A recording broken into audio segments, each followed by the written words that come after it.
Davenport, Iowa. Hello, everyone. I'm Roland Glenbine alongside Chris Anderson in high school football about to get underway for the 2025 season. Tonight, Davenport North hosting Muscatine and about ready to get us to the national anthem, actually, as how we're going to start the year here tonight. Very happy to be bringing you this opener on a Thursday night, one of just a handful of games throughout the state of Iowa. Two teams with some high hopes returning to the playoffs this year. They can go a long way to helping that fate with a victory tonight. Captains are going out to midfield to have the coin toss, so still a little bit away from the anthem. Chris, excited to be here tonight and bring this one to the fans. Not going to be a whole season of football, but yet we'll get you started here from Brady Street, and both these teams have some high hopes. You know, I think with Coach Drew going into his second year, they're starting to kind of get their legs under them. I think you know where they're going to head, and you've got some consistency. You've got playbook comfort. You've got all those things that you can really start to build on, and they've got some athletes. Yeah, they got a third-year starting quarterback, and going to rely a lot on him this season. Gage Curtis has that experience now, has that comfort level, and can throw the ball a little bit. Doesn't mean that Muscatine's going to go full air raid. I think we might have a little more throwing than we've seen, though, in the last couple of years. We'll see what happens tonight. It will be interesting. That's something that's been kind of a talk amongst some folks in town, is like, how can they start adding things in to where it's not, and you know that obviously they want to, right? Like, and so it's just a matter of how you're able to do it in a way that makes sense to where you don't feel like you're taking a step back, but you're still getting more production out of each snap. Yeah, we'll talk more about the season expectations for both of these teams and some changes to get to, and a lot of excitement here on both campuses. But let's take a moment now and listen in as we honor our great nation with the playing of the national anthem.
Well, not quite jet fighters doing a flyover, but there were some geese doing a flyover here during the national anthem, and that's the way we'll start the season tonight. So we touched on Muscatine offensively. Let's talk a little about Davenport North. They are stepping down to Class 4A this year with it's the every other year thing. Every 4 years, they go and look at the enrollment numbers, and North has long been one of the smallest 5A schools. This year, they're one of the larger 4A schools. So a lot of excitement with what they have returning and then moving down in class, that this could be the year that they make it to the playoffs. This is a program that has never won a playoff game, and you got to go back to, I think, 2015, the last time they made the playoffs. I think the same as Muscatine. So both these programs quite starved to get back to the postseason and looking to take that first step tonight. So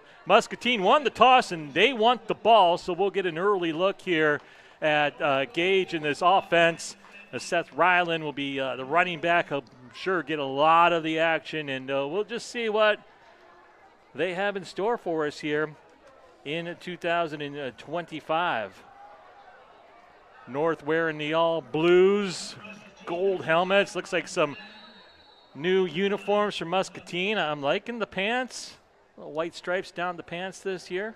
Nice clean look for the Muskies. And we are underway for this high school football season. One bouncer taken at the 15 and brought up across the 30, across the 40, and near midfield. A good starting field position for the Muskies. Kick was returned by number 5, Colin Glenn. Cedric Moore, number 48 on the attack. So Colin Glenn on the return. The junior does a nice job there, and here comes Gage Curtis in this Muskie offense.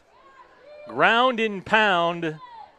They've stated they want to lead the state in rushing yardage this year, so that's the goal, that and making the postseason. And we have some movement up front. And a 5-yard penalty on North. A little encroachment, hard count.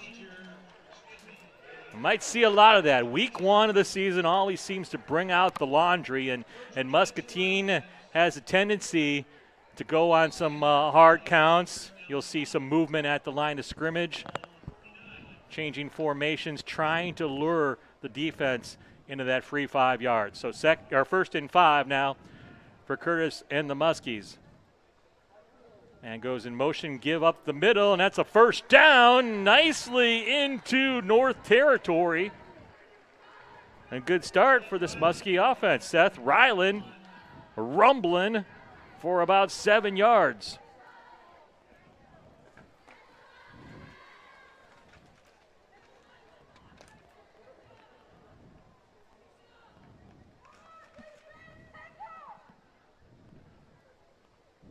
Muskie's taking a little bit of time getting this play called in. Clock already down to 12 seconds as they head up to the line of scrimmage.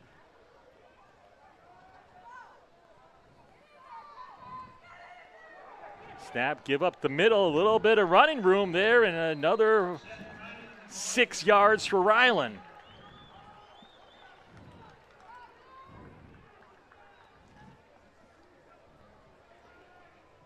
So 2 carries, 13 yards for Seth Ryland, and the Muskies are all the way down to the 36-yard line already. Just over a minute into this season.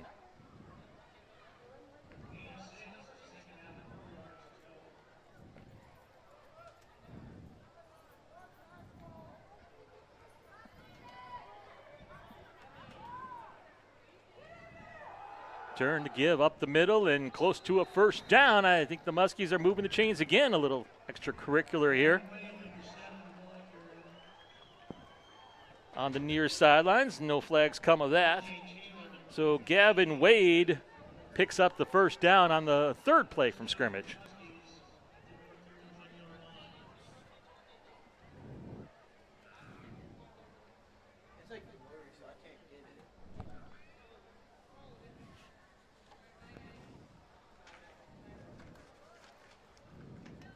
Muskies will send a receiver out to the top of the formation.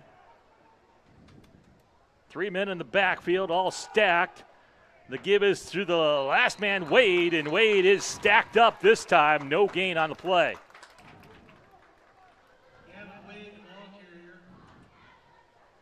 So 4 straight runs, Chris. Now 2nd and a little longer. We'll see what Coach Truitt has in store. You think we'll go all the way outside, maybe? Or do you think we'll go right back up the middle? I'm guessing up the middle, but outside would be a bold strategy, Cotton. There's the give up the middle and some movement up front. No laundry, though, and a nice pickup by the Muskies. Seth Ryland all the way down to the 16-yard line.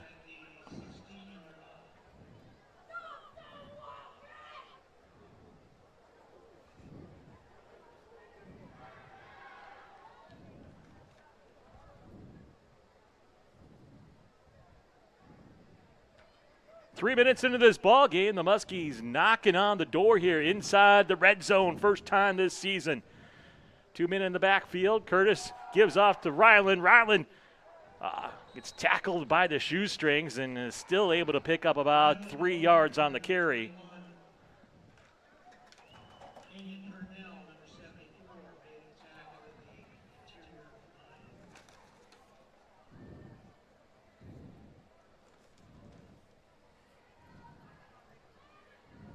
Tell you what, I was looking at the schedule for the state. Everyone else playing tomorrow pretty much. It's crazy the amount of rivalry games, Chris, we have in week 1. Of course, Pleasant Valley playing Bettendorf. At PV, yes. Yeah, you got West Des Moines, Dowling, and Valley are hooking up in week number 1. Ryland, again, not much on that carry, and a 3rd and long coming up for the Muskies.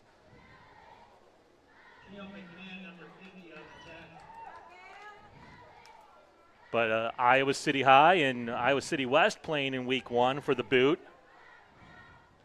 Waterloo East plays Waterloo West in week 1. Clinton takes on Central DeWitt in week 1.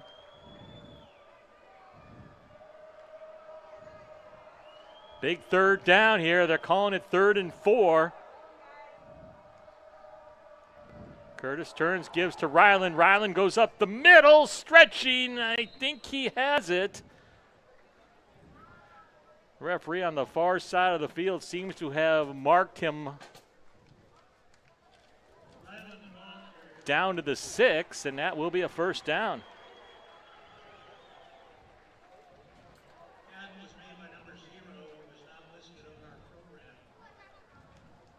So 8 plays, 6 of them have gone to Ryland. That's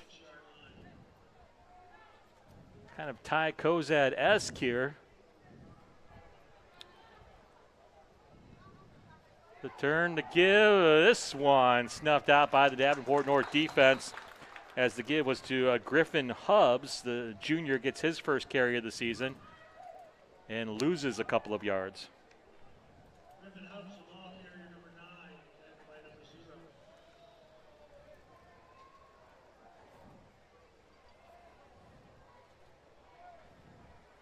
West Liberty playing West Branch this week. That's a pretty good smaller school rivalry. So state of Iowa opening up with some big games throughout the state, and it's nice to kind of be the appetizer here tonight. Here's the pitch. They will try to go outside, and the North defense is right there to stop Ryland on that carry.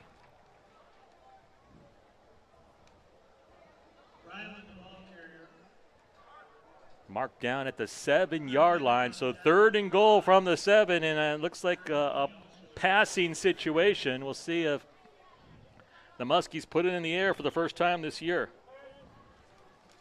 3rd down and goal at the 7-yard line.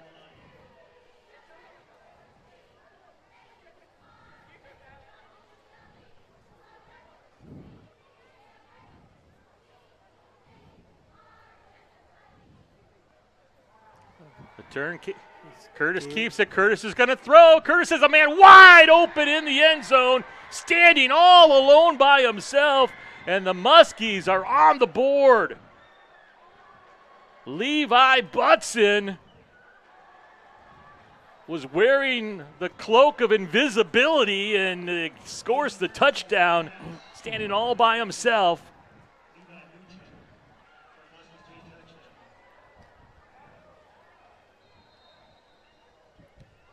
And that just shows you can't be afraid to call it. You've got it.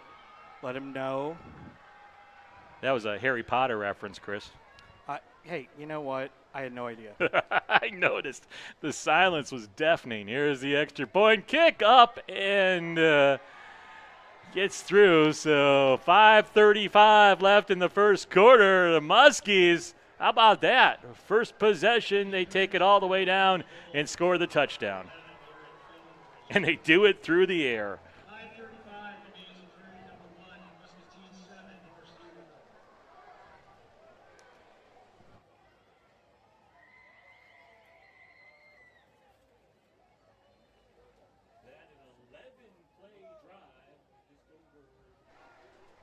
About 53 yards, 11 plays.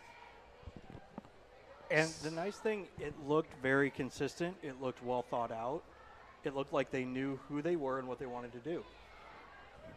Yep, no confusion. Just you got a senior quarterback, and that showed. So now we'll see the North offense for the first time. And speaking of quarterbacks, they have a new man underneath center this year, and they went to Alabama to get him. Neil Brown, a transfer from Birmingham, Alabama. His older brother plays quarterback for Alabama A&M. A lot of hope on this new Wildcat. Brown, more of a two-dimensional quarterback. He definitely can run the ball, something North hasn't seen for a while, and there's a nice return all the way down to about the 40-yard line for the Cats. You got to go back to the days of Jack West, which is some time ago. That was really when Coach Height first came to Davenport North. Height now in his 7th season.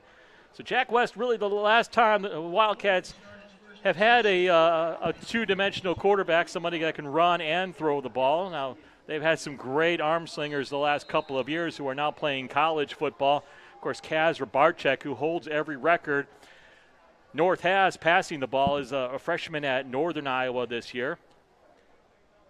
You go back to Nolan Mosier before him, is playing quarterback with University of Wisconsin lacrosse. First play is sweep action, and Muskie defense snuffs that out. They're saying fumble. The officials have not agreed or disagreed yet. They're all conferencing. Still talking about it. And they say he was down, so second down coming for the Wildcats. Turn the ball carrier number 1, James Roberts, and the tackle number 6. He was tackled for a loss of 1, second down and 11. So second and 11 for Neil Brown and the Cats. Brown takes this snap, and he'll throw his first pass of the season. Has his man out in the flat and picks up about 6 yards on the play.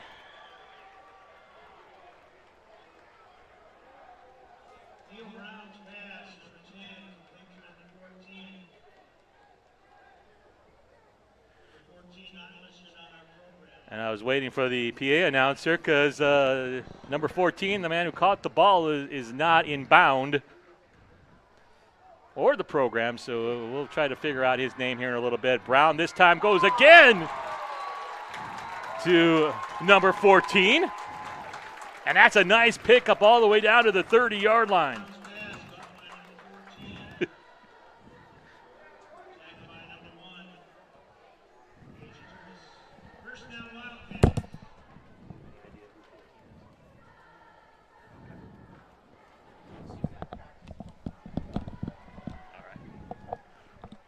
So first and 10, ball just outside the 30-yard line. Brown takes it, looks near side, and again completes his pass. Small pickup down to the 26-yard line. Neil Brown's pass caught by number 1, Malachi McKern. That was Malachi McKern on the reception for the Cats.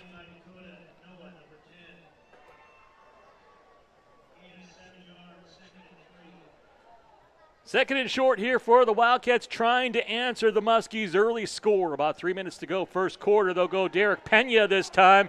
Pena still looking for a hole, trying to stretch his way to the first down. I think he got it. Derek Pena, one of two. They got a two-headed monster at running back this year for North. Derek Pena, a familiar name to people who follow Muscatine football. He's had some good games against the Muskies. You go back a couple of years, Pena had a touchdown in that overtime win, the overtime win for the Muskies down in Muscatine, a game, Chris, you and I did. That Feels like a lifetime ago. That was a thrilling game, though. That was a crazy ball game. Derek Pena kind of had his coming out party in that game. Here's the give again to Pena. Pena's got some room to the 10, to the 5, and into the house.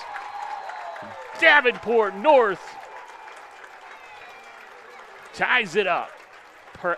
Extra point pending, and I'm looking to see who the running back was, and it was actually Carson Williams, the other half of that two-headed monster. Carson Williams transferring in to Davenport North this year from Davenport Central.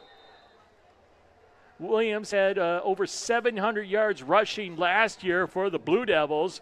Brings his talents to the north side of town and gets some early rewards. The touchdown, the extra point up, and it's low and ugly and not going to be good.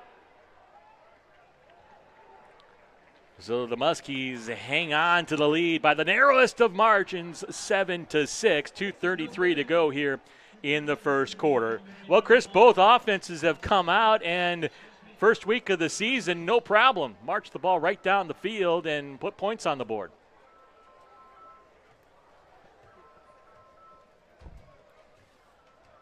Now the Muskies will see if they can make it 2 for 2.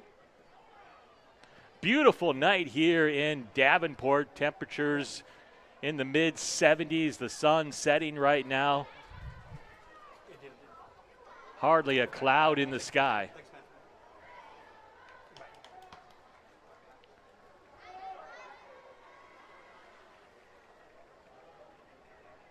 Well, Carson Williams scored that touchdown. Big addition for this Wildcat offense. You can add a guy who's had over 700 yards last year and take him away from your in-city rival at that. So that's part of the high hopes here for this Wildcat team. These couple of kids they've added through do they call it a transfer portal in high school? Sure. I was going to ask about that. You know, how does that work in real life? Well, Davenport has open enrollment. So it doesn't matter where in the city you live, you can go to whatever high school you like. Now, do they reach out to coaches? The coaches will tell you yes. But all these kids know each other here in the city of Davenport. I would think.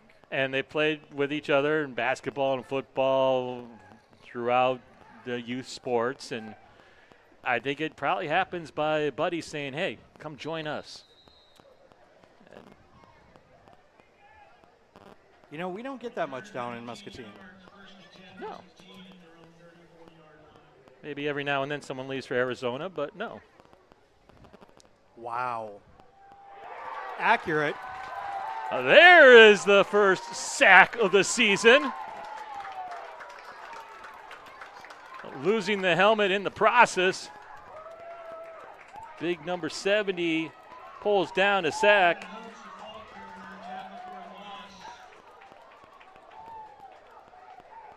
Chateris Watson, one of the team captains. Hey, if you've been sacked and your back's a little out of whack, call Zach over at Kern Family Chiropractic.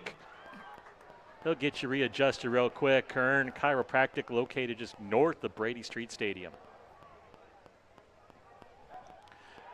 Here's the keeper, Curtis, looks for some room, has a little bit, but then the door quickly shut. And this Wildcat defense gets a little bit of a life into them. That's Hunter Bennett on the big stop, the senior linebacker. And now we'll bring up a 3rd down and 8 for the Muskies, who may have to go via the air again.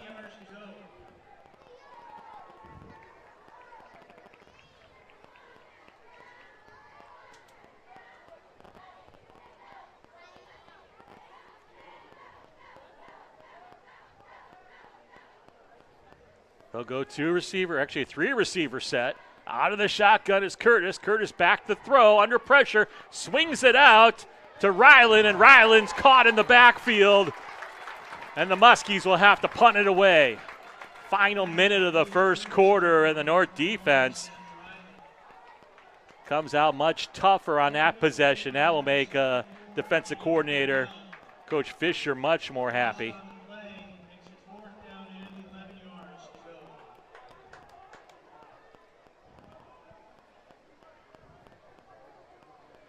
Fourth and 11, 22 seconds to go, less on the play clock, so the Muskies will have to punt it away here in this first quarter. Can't run the clock out.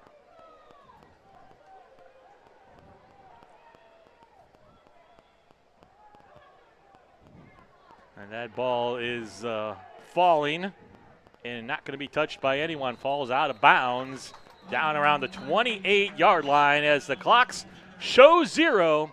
We are 1 quarter through the 2025 season, and we have a good one thus far.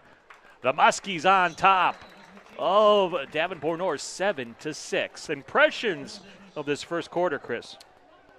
I think, honestly, the biggest impression I have here is it's as expected, right? Nobody's really throwing anything brand new out there. Nobody's throwing anything crazy. You knew the Muskies were going to be a run-heavy offense. You knew North would have a pretty decent defense. Like, I think this is pretty much what we expected. Yeah, we have really two polar opposites, right, when it comes to offense. I mean, the Muskies are ground and pound. They couldn't throw the ball less. And North, Coach Height likes to call it the air raid. He loves to throw the ball. So it's a really huge contrast and a lot of fun, really, when these two programs meet throughout the years. And North's kind of owned the series as of late. They've won 4 of the last 6 games, but if you go farther back in history, Muscatine has really owned this series. In fact, they won something like 14 straight games over the Wildcats in an 18-year span. 4 of those years they didn't play. So, wow, it's almost like you checked out Bound. For those of you looking for stats as great and as amazing as ours, check out gobound.com. And they're usually right. Sometimes. There's a few things. Did you know the Muskies went in undefeated in like 2009 in football? No, nobody knows that except Bound. Well, Bound does. Second quarter starts with a Derek Pena run. That's stuffed for a loss of about 3 yards.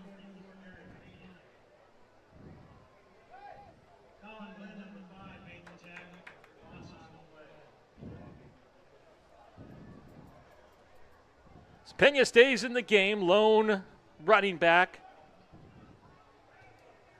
behind Neil Brown. Neil back to throw. Has a man out in the flat and right on the money. Nice pitch and catch. They'll get half that yardage back and have a short yard to gain situation coming up.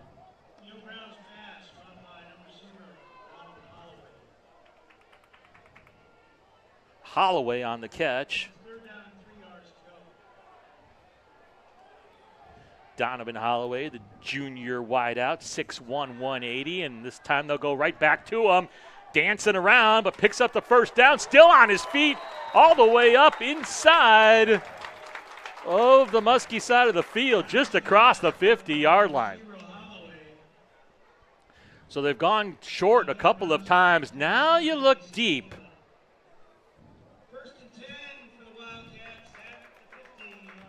Haven't seen Brown really air it out yet. Had good numbers last year down in Birmingham. Right around 1,000 yards in the air. This time the give is to Pena. Pena rumbles for nearly another first down, about a yard short, 9 yards on the carry for Derek Pena.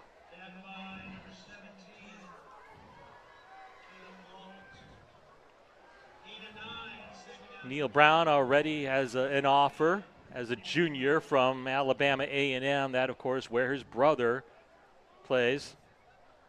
Also scheduled an official visit with Wyoming. So a lot of hype over this young man. And there's a carry to Derek Pena, another first down.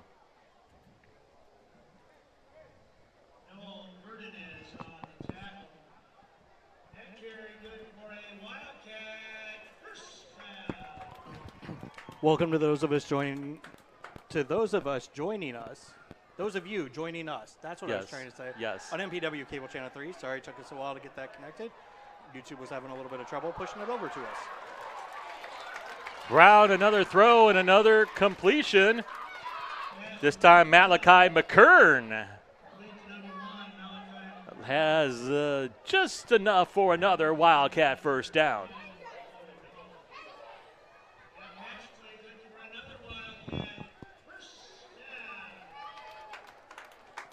And if you are just joining us, well, you missed some offense in that first quarter. Both teams taking their first possession all the way in to score the touchdown.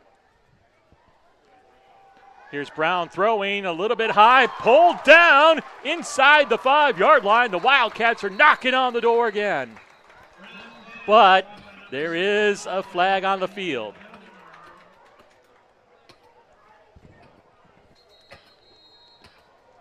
It was Holloway on the catch. There's also a Muskie slow to get up down at the 6-yard line. So the flag is on North. They'll wipe out the pitch and catch and the first down. Now our attention kind of looks down on the field, and hopefully that young man, not quite sure who that is for the Muskies, is able to get up with nothing serious. Maybe just the wind knocked out of him. We'll wait and see. 9:48 to go here, quarter number 2. Muskies lead 7-6. Maybe this will give us a chance to look at the upcoming schedules, Chris. It's a tough go with it for Muscatine this year. They are perhaps in the hardest district in the state. You look at, I think, 4 of those 6 teams in that district made the playoffs last year, and next week, Cedar Rapids, Jefferson. We used to think that was an easy win, but then we were proven wrong a couple of years ago. Jefferson has got a lot of athletes up there. Assumption, always, it's a smaller school, but always a powerhouse here in the city. Dubuque Senior and the Muskies have played some good games as well. Back to action here. Brown rolls out, looking deep, throws it, has a man wide open, but overshoots that receiver, and that's really the first bad throw by Brown in this game. Would like to have that one back. Had his man wide open, and that will bring up a second down in about 15 for the Cats. But you got Linmar on that schedule. I think Pleasant Valley on that schedule. It's a lot of tough games for the Muskies this year. You definitely would like to get this one. Brown throws out to the flat, and running before he caught the ball is that unknown number 14.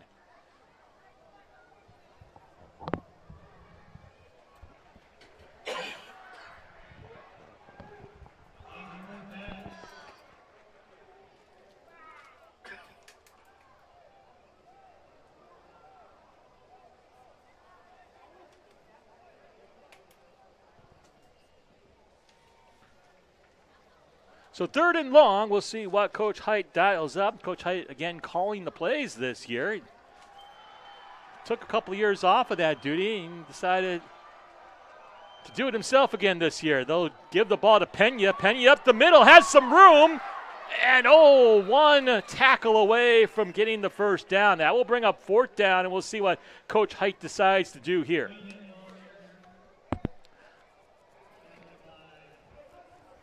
Talking to Coach Height, he says he's going to go for it more on 4th down this year. Seems to be the trend. You watch a lot of, I don't know, blame the Detroit Lions or what you want to do, but 4th down seems to be no longer a kicking situation, a given anyway. Right. Obviously the analytics will tell you one thing. Coaches have got to take that and apply it to what their kids have and what they think they can actually pull off. But, yeah, it's definitely a real thing. And Coach Truitt wants to talk things over. Didn't like the defense he had lined up against that formation, so we'll take a timeout. 8:43 to go. It's definitely not the football we grew up watching, and that's probably a good thing. Definitely on the Muscatine side. Take a quick look at the Muskie student section over there, traveling pretty well tonight. They always do. I'm not sure if I'm totally in the beach mood with them, but Well, if we don't do beach in week 1, Chris, when are you going to do it? That's fair. That's fair. Basketball season. You can't do it in November. But what, you got the beach, you'll have the road workers seem to be a thing. And then wear the neon. Yes, the construction crews. Camo's always a thing. I mean, it's.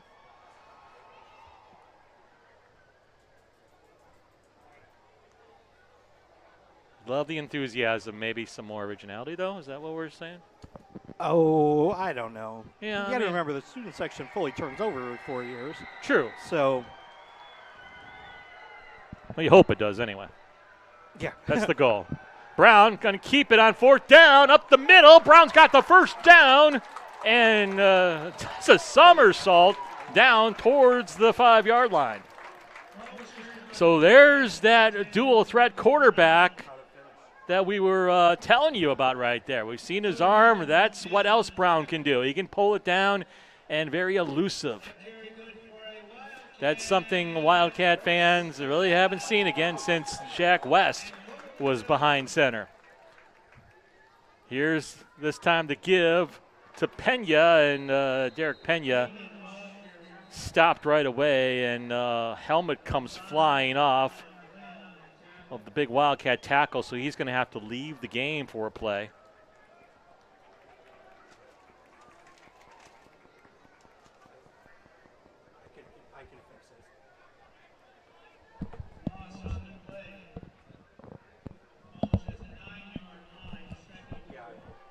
So 2nd down and goal from the 9. Back to throw. Brown swings it to Pena. Pena has to beat one man. Reaches for the pylon. Does he get it? He gets it.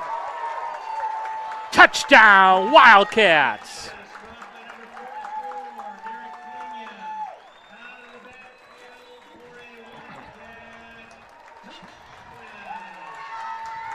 So Derek Pena into pay dirt for the first time as a senior. And the Wildcats have their first lead of the season. Now they'll go for 1. Some thought is they could go 2 here, with it being 12-7. Try to chase that point they've missed, but instead they'll bring out the extra point, the kicker.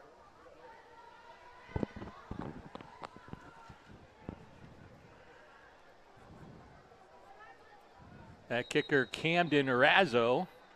And a flag thrown on the far side of the field. Somebody lined up incorrectly. That's on Muscatine. So half the distance. Now do you go for 2, Chris?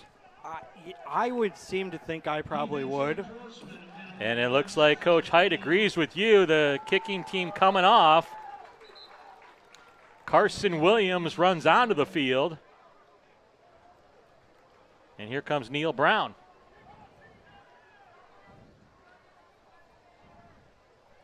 So they'll mark the ball down inside the 2-yard line on the left hash.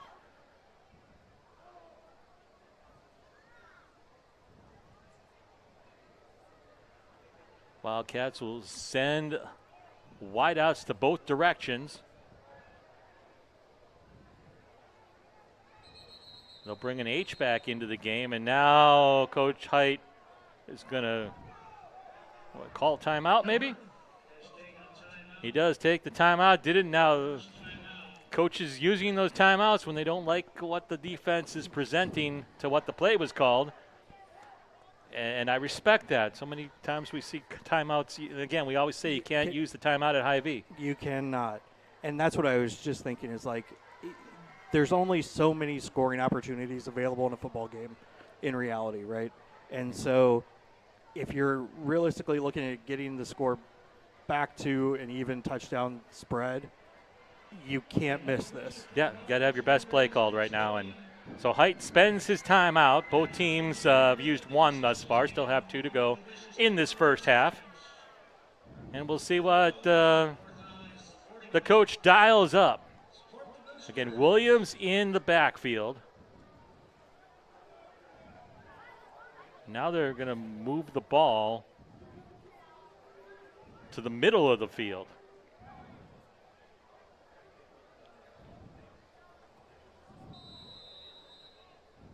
Trip set off to the far side. Here's the snap. Little option play. Keeper into the end zone. Neil Brown, 2-point conversion.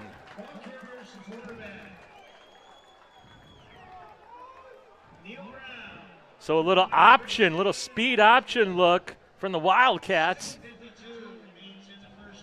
That's a new wrinkle to the offense this year for North fans. And it pays off. 14-7 Cats. 7:52 to go, quarter number 2.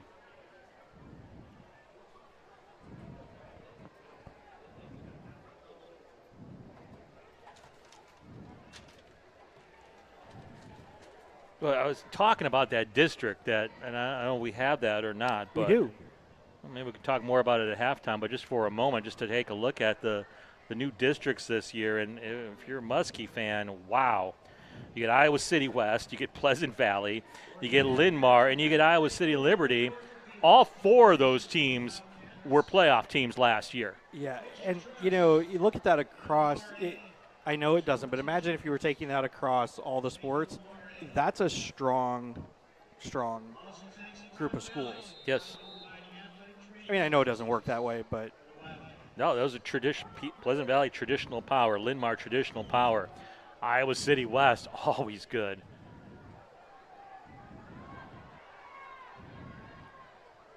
Looking for some room, and a flag comes flying all the way. 2 of them thrown, 1 thrown near midfield by the back judge. Usually holding is the call here. We'll let them talk it out. Yeah, no, those are some great schools right there, and that's going to be some tough sledding, and that's going to stay that way for a few years. So one thing I will say, even just over a quarter into this season, the referees here look like they could go do a better job reffing in the WNBA than the WNBA refs do. Oh, man. Am I wrong? Am I wrong? No, you're not wrong. Okay. As long as we all know I'm not wrong. WNBA almost is more physical than football games, too. I would not disagree with that either. All right, Muskies, 3rd possession. And they'll fake the toss, give to Ryland. Ryland picks up about 3, maybe 4 yards on the carry there on first down. Those Davenport North Park lines, really good. Yeah. But they're killer. You okay? You don't look okay. I don't know, man. I think it was trying to kill me. A little spicy for you? No, just I think it was just grabbing the back of my throat and it was just kind of staying there. Didn't want to go anywhere.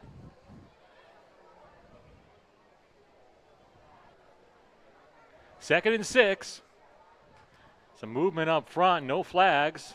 Here's the give on the pitch, and North defense snuffs that out.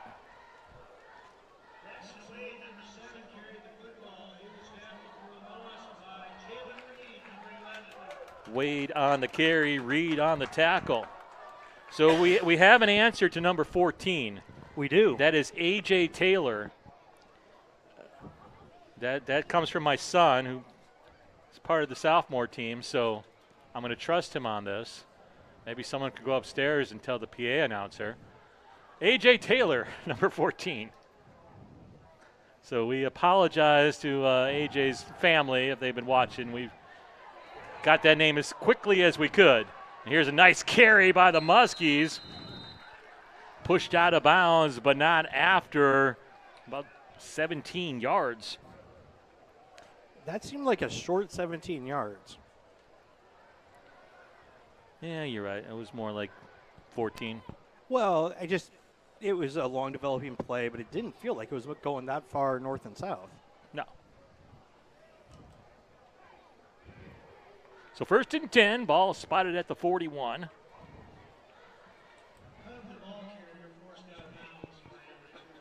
You'll have I formation, a triple I formation, some movement there. Again, there comes the flag. I was wondering if the official was going to call. He was staring right at it. Tailback moved early, and they'll whistle this play dead.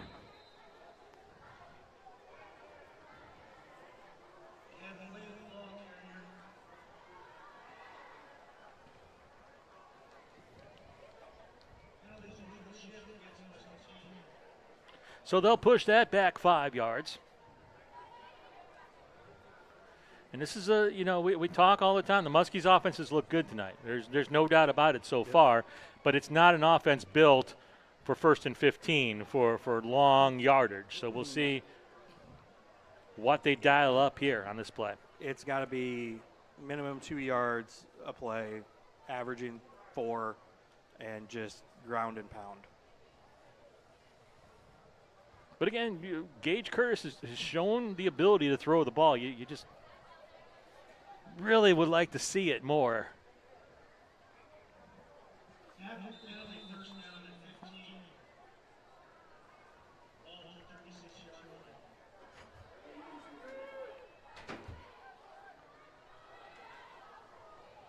All right, another different formation, a couple of wings to the left. Back to throw is Curtis. Curtis has his man, and there you go, Chris.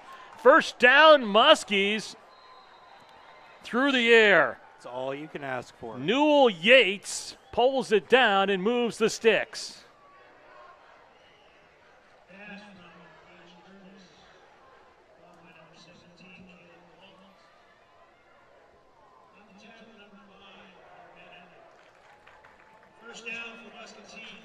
That was not Newell Yates. I'm looking at my wrong roster. I apologize. Caleb Galt on the catch. That was Caleb Galt for the Muskies, making the first down yardage. I miss the days when we had physical paper rosters. Just going to say it. I'm old school. Can't help it. Well, you know. We're saving trees. I understand that. I like trees. Who doesn't?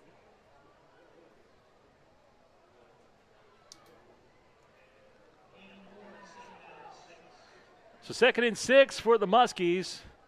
Clock starting to tick closer towards halftime. About 4:40 to go here.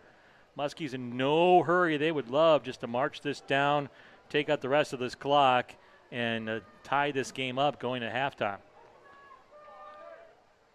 Man in motion, give up the middle. That's Ryland, and Ryland met after a gain of about 2 yards. Holloway on the tackle for North.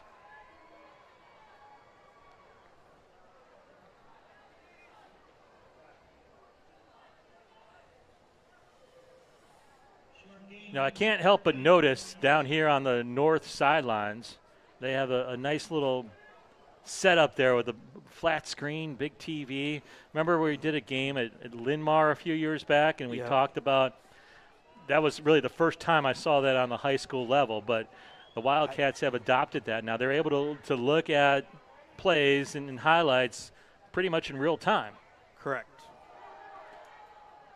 And here's Ryland. Ryland reaching, but coming up short down to the 30, I'll call it the 35-yard line. That's just a huge benefit for the players, for the coaches.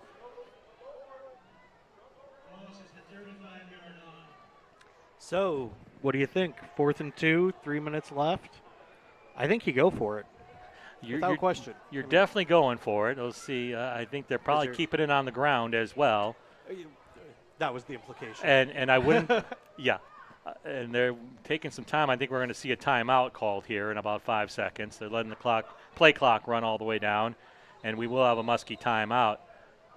I would also suspect we might see a hard count, Chris. Try to get the free first down on a 5-yard penalty. We really haven't seen them flip the formation like we have in years past, trying to get the defensive movement yet. Maybe we'll see that coming up, but I would suspect something here, trying to get the freebie, trying to get a hard count situation, and then if no one's jumping, then yes, I would probably see a little some kind of option play.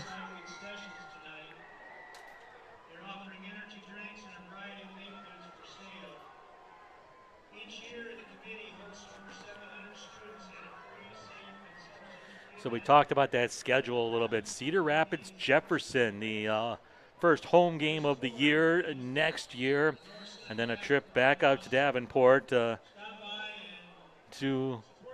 the new field over at Assumption. It's a few years old, but it'd be the first time for the Muskies to pay a visit to Assumption's new on-campus field. And then we're back home against Senior, and then comes the gauntlet at Pleasant Valley, at Iowa City West, Linn-Mar in 3 straight weeks of playing teams that might be among the best in 5A this season. All right, here we go, 4th down. And the give right up the middle to the first man through, and that is effective. That's Seth Ryland. He picks up enough, and they move the chains. Nothing fancy, but sometimes you don't need to be fancy. You don't. And, there's probably some that, well, no, I'm going to say this, but there are times where that looks kind of like Michigan football, right? And it works if you can move the ball. If you can't move the ball, if you don't have the guys up front that can open up the gaps for somebody to get through, you're going to have a painful, painful season. But looks like they're starting to pull it together. So that clock keeps moving. This is just what Coach Truitt wants. Methodically use the rest of that clock. They call it the 4-minute offense. And there we go. That's the first time we see him flip the formation. And North stays home, does not jump. Here's the give to Ryland. Ryland squeezes by one tackler but can't get by the next. Down inside the 30, however.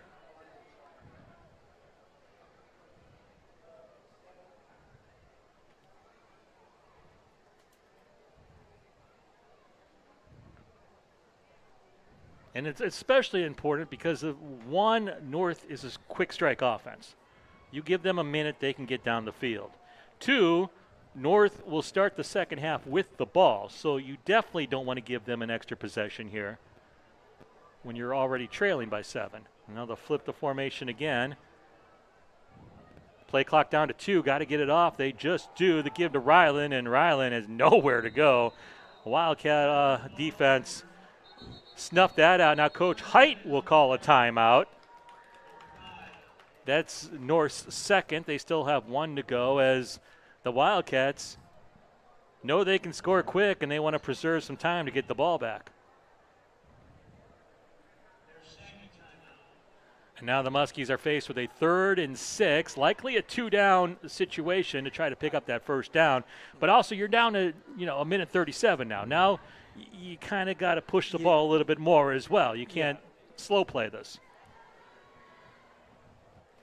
I think you're safely at the point where even if you were to, say, break one score here, they're still going to have a hard time getting down the field in what would probably be a minute at that point, right? So, yeah, and obviously you've still got to get it done before the clock expires. Because otherwise, you might as well go to Hy-Vee to score, kind of like when you take extra timeouts. Just no. Do we have Hy-Vee as a sponsor? We should. We've mentioned them twice now.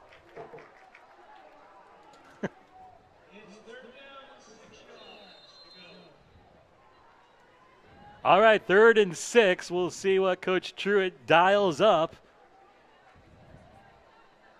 Does have a receiver far side of the field. Ryland the lone back. Man goes in motion. Back to throw is Curtis. Little screen play. That works nicely. Ryland has the first down. Still on his feet to the 15. Sneaks down out of bounds, stopping the clock. An added benefit down to about the 14-yard line. Well, the clock would have stopped momentarily anyway as they moved the chains, but getting out of bounds definitely beneficial as the clock at 1:25 now. And the screen play really using the North's defense aggressiveness against them on that call. Nicely done by Coach Truitt.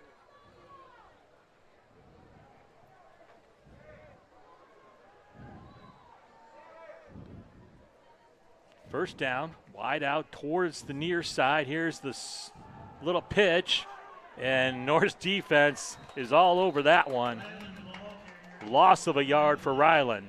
Now that clock ticking down, 1:12 to go.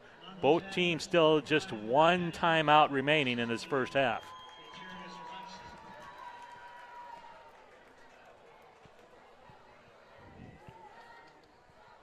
Dance squad ready for some halftime entertainment. No band tonight, Chris. The North band had some conflicts with a district choir on a Thursday night, so about a third of the band couldn't make it, so they had to just call the band off on the opener. A little disappointing. Here's a swing pass out to the flat, and staying in bounds. That is not good. As you only pick up about 2 yards on the play, and now the clock down to 28 seconds.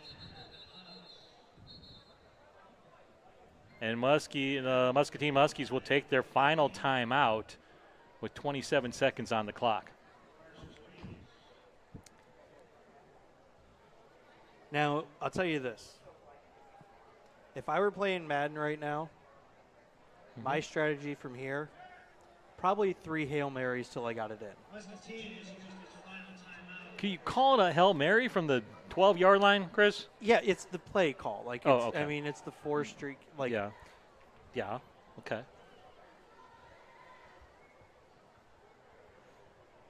You didn't seem impressed by that strategy.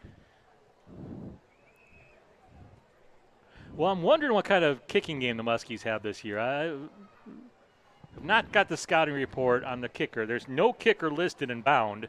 And they went for 2 the first time they scored the touchdown. So this might be throw it to the end zone and we're not going to kick a field goal kind of thing here. Very well could be. They just didn't have a kicker all year. I mean, you got to have someone kick off, but you just go for 2 every time. It's a very Madden-esque strategy. You know, I'm sure there's a point where the math says it even makes sense. So it's 3rd down. 9 yards. All right, 3rd and 9. Curtis will go out of the gun. Ryland behind him. Man in motion, left to right. Gage back to throw. Under some pressure and swings it out and just kind of throws it away. Not sure on purpose or not, but that was probably the smart choice as Ryland was going nowhere even if he caught that pass. So 4th down now. 4th and 9 from the 12, 23 seconds left. And if you had a kicker, now would be the time to use him. I was going to say, I think this answers our question pretty immediately. There was absolutely no pause. There was absolutely no time to think. It was just, we're going. Because it's only a 29-yarder, and that's doable in high school. Now, we took a trip, and we were at Gillette Stadium, Patriots Hall of Fame thing. Mm-hmm. They have a kicking thing. I'll tell you this. We have a delay of game right now, which is kind of, that's going to hurt. Okay, so what I'm telling you is I can make a 27-yarder in dudes. Yeah. Yeah. Do you have any eligibility left? As far as everybody else knows. I was replicating the Vinatieri kick in the snow. Nice. Old enough to know what you're talking about. What was that? I'm old enough to know what you're talking about. All right, 4th down. Big play in this ball game. Back to throw, Curtis. Curtis throws it over the middle. It's got a man. It's got the touchdown. Gage Curtis delivers the goods. And the Muskies have made this a game again.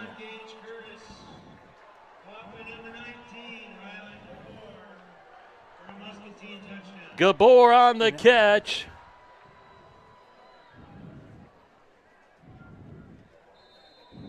Ryland Gabor, not Jaja. Don't call me Jaja.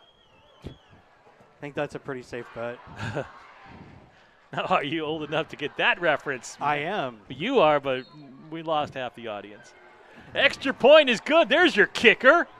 And boom, we are all tied up, 14 each. I'll tell you this. If our fans don't know what Green Acres is, they need to, after the game, go YouTube it, something it. Green Acres. It's the place to be. It was the place to be. I will give my dad credit for that. Was it Arnold the pig, right? I believe so, yes. Yeah.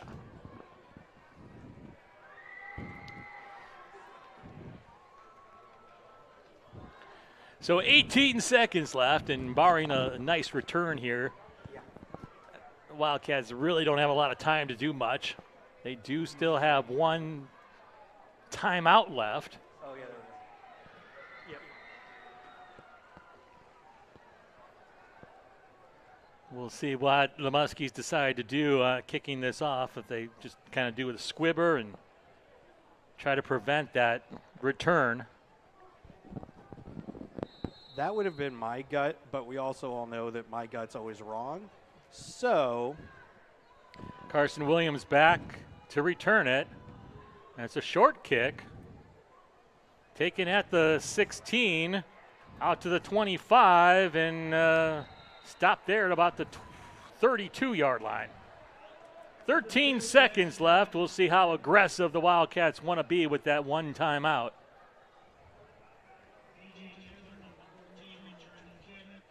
Theoretically, if you could get out to the 50-yard line here, Neil Brown has enough of an arm to throw it into the end zone from there, but Coach Height, ever the aggressive, he really is one of the more aggressive high school coaches, at least in this part of the state. Which I will say does make it fun to watch. Out of the gun, and they fake the handoff. And a penalty flag There comes we in go. on the tackle. That is a sack. Pending the penalty. They'll stop the clock with just 6 seconds left.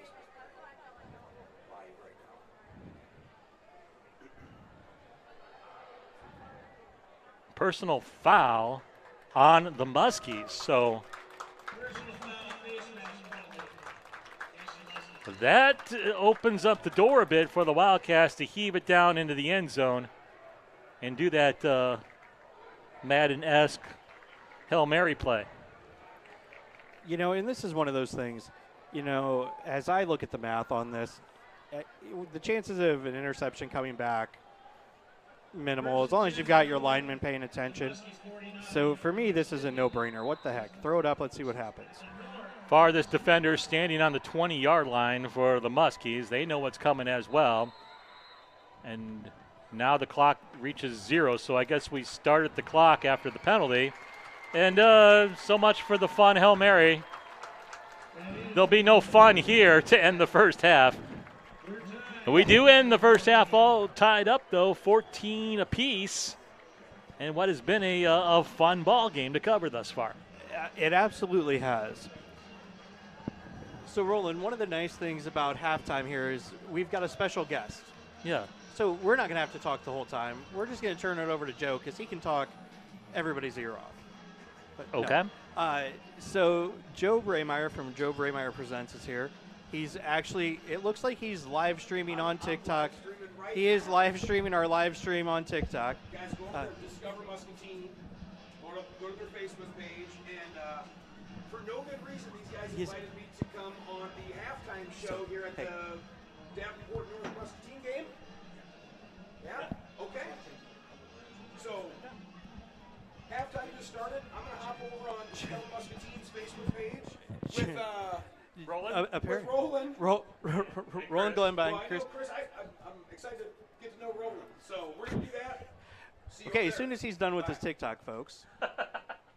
So a lot of you will recognize the Braymeyer name in the Muscatine area from the legendary Braymeyer I always call it, was it an Amico, your dad's? First of all, Chris, do we have an in-cabin camera here, or we're just talking No, over we're the cheerleaders talking right over now? at the moment. No, I haven't moved anything Oh, over. man, I pressed my shirt and everything. I know, and although you're not wearing one of your matching rompers, so No, I had to go to here a we formal actually- event here. Here we could. Yeah, come on, Chris. Let's Well, so mean, we're- normally Roland and I don't really worry about being on camera, I kind of do, Roland. It's kind of a vanity So thing. Joe, tell everybody in the Quad Cities and Muscatine what you're working on.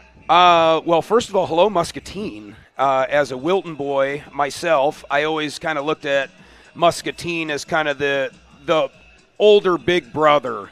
You know, he was like the brother that might have been about 6, 7 years older than you, and by the time you were kind of coming of age, he was moving out of the house. That's kind of why I always looked at Muscatine as a Wilton Beaver. So, that being said, I feel like you guys are a little family. Like I'm rooting for the older brother here tonight. Gotcha. So, okay, there we go. Joe, are you happy? You're on camera now. Thank you. And Roland's on camera. Roland's on camera. I'll bet, not counting North's basketball game last year where you could see us on court at the table, I think this is probably the third, fourth time we've shown each other on a game. Well, We you don't should come do back this to the more beach. often. Yeah. You know what? Can I just give my overall quick assessment of the first time ever being to a game at Brady Street Stadium? You've never been here? I've never been to a game here. I've been here to watch one of our neighbor kids who was like in 7th grade at the time play a game here. But I've never been to a game, and I'll admit, this is probably the first high school football game I've been to in 15 years of any high. And so, but what I want to say is, it felt super nostalgic to just walk in here tonight right before halftime of the game. And I was like, I kind of was hit with a wave of like nostalgia. I'm like, wow, man, I've been missing this. Like for no good reason. I just haven't gone to any high school football games. That's one of the things that I always loved about going to all the high school sporting events and covering them is just being around the kids, even if you're not like interacting with them, you don't feel like you're as old as you are. Yeah. That's always been my theory. But yeah, this is fun. And I'm a real wimp when it comes to heights. I know you are too. Aren't you a wimp when it comes to heights? I am. Not generally, no. But I mean, if you want to throw me in for the moment, sure. Well, I know I am. And I got up to the top of the stadium here, the top bleachers. And then I went up where all the hot shots are sitting upstairs. I went another level up. Gotcha. I went up where the air was really thin, and I walked through there, and I was like, "Ooh, these are where the big players are. These are the common folk down here on the first level." We're the ones that bring it straight to the people. Yeah, we are of the people. Of the people, absolutely. Yeah. And we can say that because we're in Davenport, not Bettendorf, which is a premier city, as you always say. The premierist. The premierist. The premierist city. I feel like we owe Mel Foster a plug here. Absolutely. We owe Mel Foster a plug. Mel Foster, they sell houses. They invited us to one of their big events tonight out at Hidden Hills Golf Course, and we live streamed from there and got a chance to meet some incredible people within that ecosystem. And it was great to get to know Mel Foster better just as a big group of people. Yeah, and they were all absolutely engaging, fun, just hanging out, normal people, and you could tell they really enjoy what they do. Yeah, it was great, and it was fun. We sat in like a golf cart. Yeah, so it was almost like the guest would come into the golf cart and sit and hang. Like right in the middle of the tables, right by the grill and in between the grill table food. We were just hanging out, Man, I feel like I hogged Roland's microphone. Oh, we got plenty of time. Do you have another mic? No. Oh, man. That's okay. I'm sorry about that. It's okay. We get to hear Roland plenty during the game. Yeah, okay. I don't mean to steal anybody's thunder it's all here. good. Chris doesn't talk much during the game. I so this don't, is a really nice don't. rest to my vocal Oh, good. I don't. The thing I've learned is my Madden strategies don't apply to real life football, and so my thoughts on real life football aren't as pertinent as I might think they are sometimes. You know what? And I'll replenish. Can I borrow that water? I'll bring you another one. You got something I can sip on? Yeah, give me some of your Gatorade. Hey, You've been doing nothing but talking all afternoon. You know what? You're right. I have a question for you. Hold on.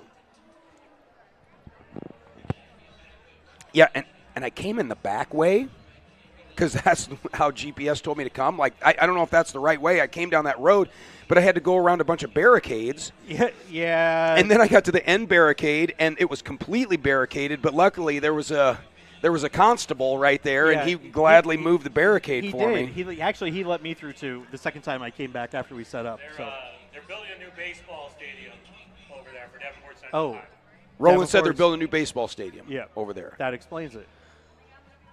So, Joe, tell us about Joe Braymeyer Presents. Well, wow, this is the first time I've actually like plugged myself outside of myself here. But can you do it? Can I do it? Just cut a promo. Okay, just cut a promo. I'll cut a promo.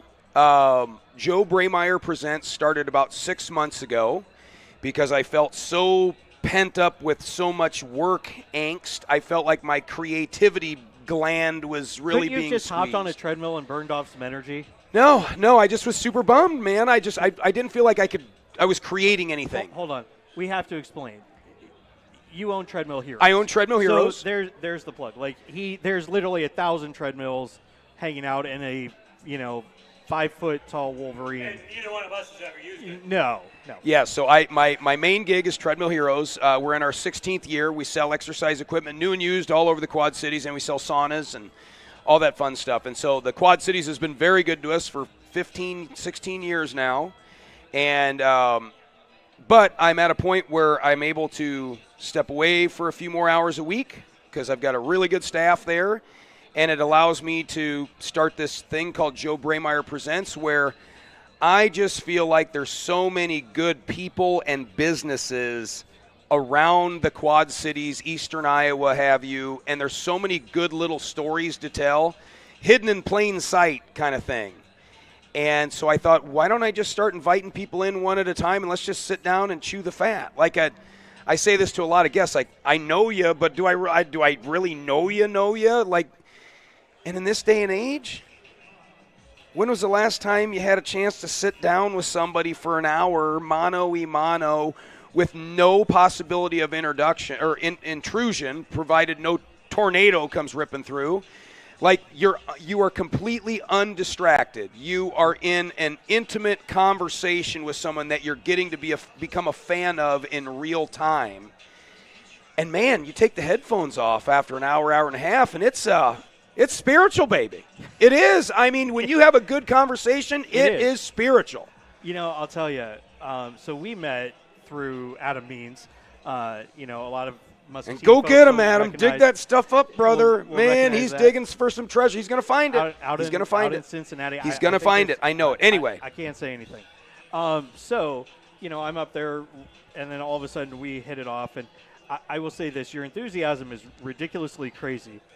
But what I think is the most interesting thing is this absolute adoration for professional wrestling. Yeah.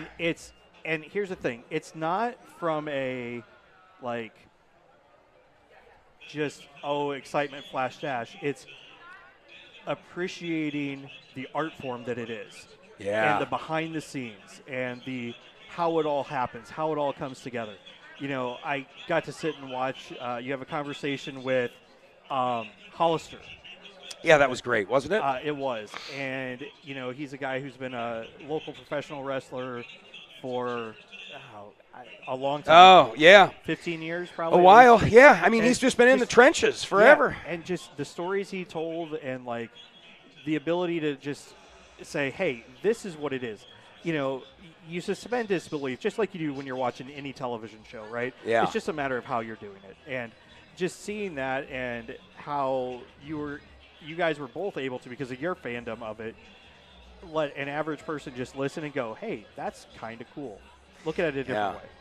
Yeah, that was an interesting one. The catalyst to that was bringing in somebody like Casey, who works for Treadmill Heroes, who knows nothing about wrestling, because I'm like, if you can understand the conversation along the way, then the viewer can, because a lot of my viewers aren't necessarily. I don't have a wrestling show. No, absolutely. But it gets its way into the conversation because it's just kind of one of my things. Well, and it also may get into the conversation because in the studio it's kind of like a lounge bar sort of setup, And, there's, what are those, like those 10, 12-inch wrestling Yeah, they used to figures? call them the old dog chew toys, the Yeah. old Yeah, rubber, I mean- the 10-inch like rubber ones. Yeah, they'd wing it. So you got Macho Man looking over you, Mr. Perfect, as, you're having an interview. So it does come up from time to time. But I also appreciate how well you've brought in stories that, like, aren't the ones that everybody else covers.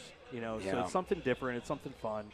I feel like we should, if anyone's still paying attention to what we're talking about, I feel like you should just look for Joe Brameyer, Brameier.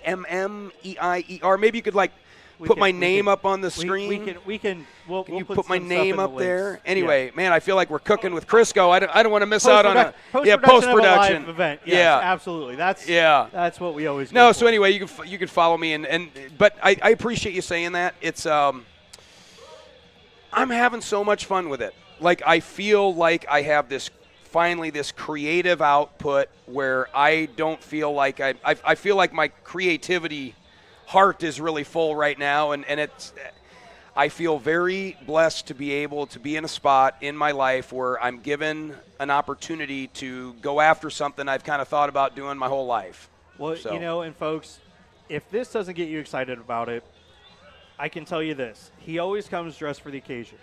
More often than not, he has, and I can't believe. Usually it's a matching romper. I know. It's a matching romper outfit. He's got like 17 of them in different colors. And they're ridiculous for a 43-year-old man, a dad of two, to own. But, you got to keep up with the youth, Yeah, the youth love the old men in the rompers. I gave up on that, Yeah. I think, my senior year. Yeah, I'm not doing so good in the youth demographic follower, but that's okay. Yeah, that's okay. I'll take the adults. Well, so, can I just get a brief rundown of the game? I feel like we should did I miss any real firecrackers here? So, here, Roland, why don't yeah, you take Roland, that? you get in here, Roland. Yeah, talk to me about some football. Well, both teams scored on their first possession. Okay. Muskies got the ball first, went down the field, and actually throwing a touchdown.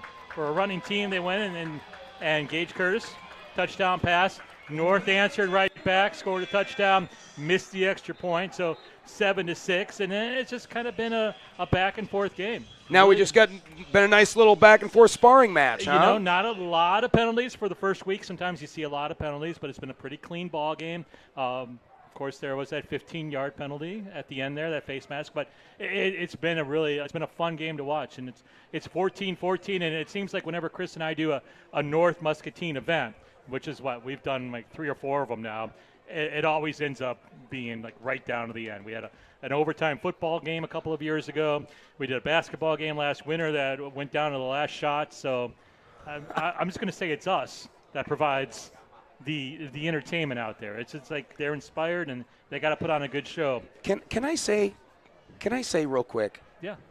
It's a pleasure to hear you in the headphones. Like, you're really good at your craft here. Like, I was listening to you just from the background when I walked in before the game ended, and just having you all up in my ear, dude. It sounds, dude. I could definitely listen to you call a game. You're really good at it, man. I spent about 15, 17 years on TV.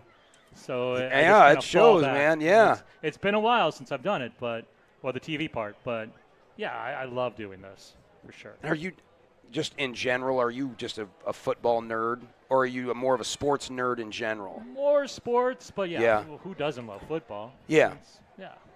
And I mean, pros are great, love NFL, but high school football is fun. Of any level, of any sport, the whole sports cabinet is on fire and you can only pluck one out and save it.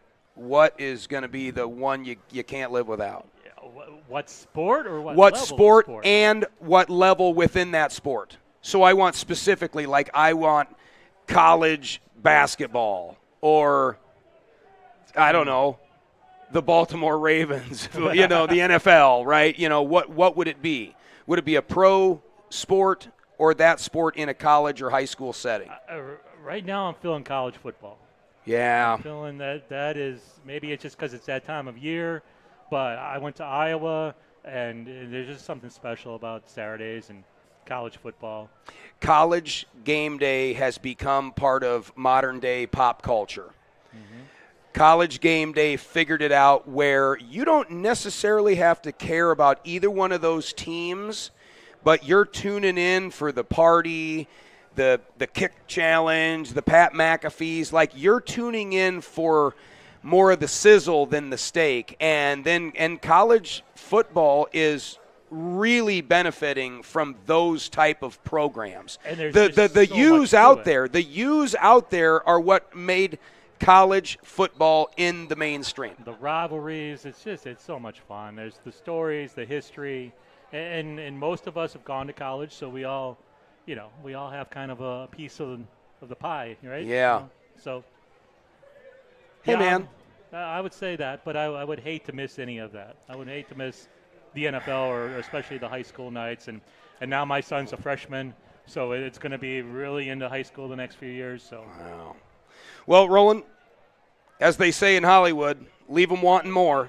And I got to know when to fold them here. And they're about to kick off the second half, so I'm going to get out of this lane and let you guys get back in your lane. We appreciate the time. Great good chatting with you, dude. Yeah. I can't wait to let's. I'm sure we'll hang out more. Okay. Like, that'll be great. Yeah, that'll be fun. Sounds good. Okay, Chris, I'm going to give you back your horns here. Oh, yeah.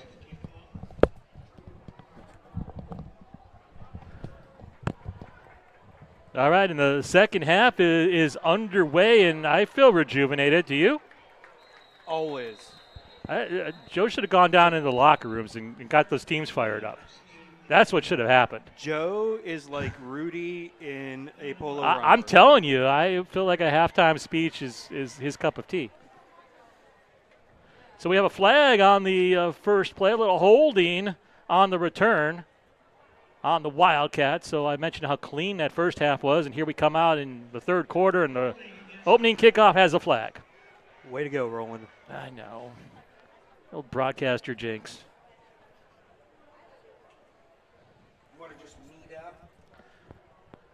So they'll push that back down to about the 22-yard line, and the Wildcats will start from there trying to break this tie.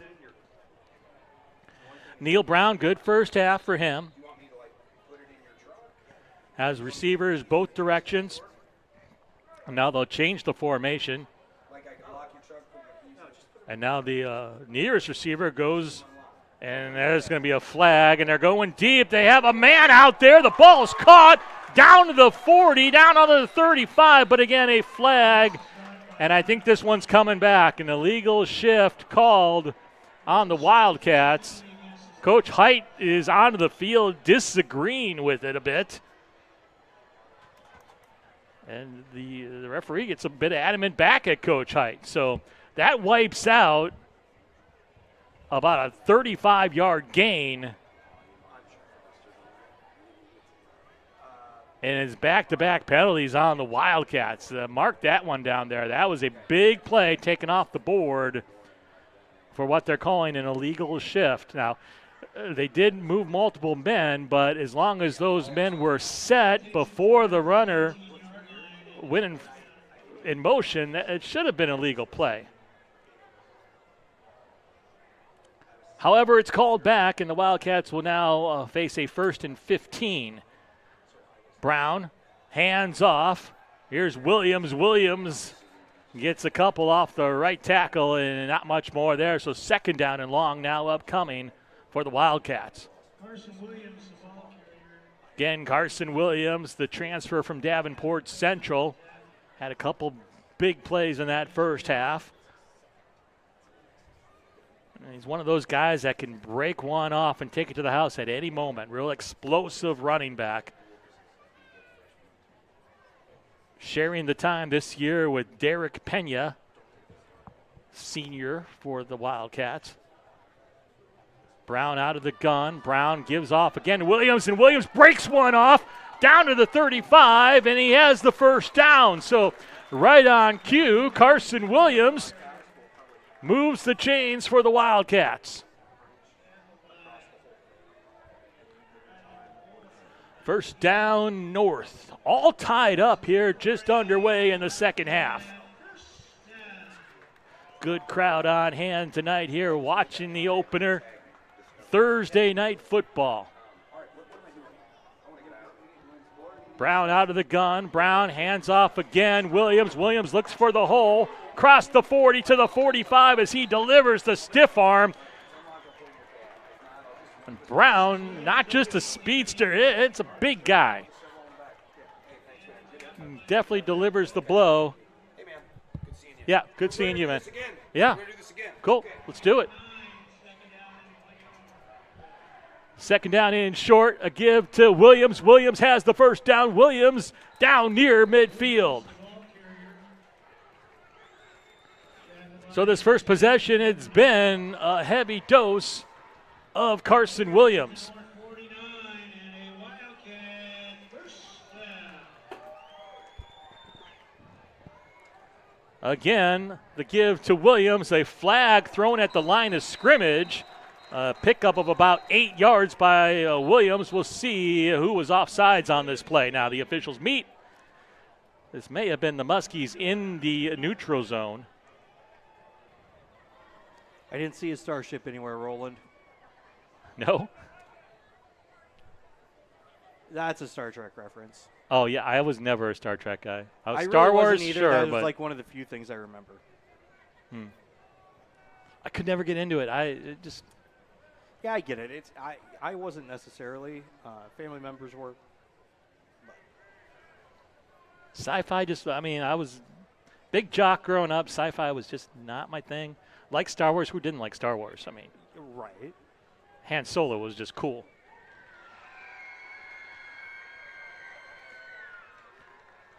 So now the officials coming over and talking to Coach Height, which makes it seem like it's going to be on. Nope. It is on the Muskies, and Coach Height declines it. That was the discussion. They'll take the 8-9 yard gain instead and face a second down and short upcoming. So we got all that mess figured out, and we're back to football. 9:34 and counting here in quarter number 3.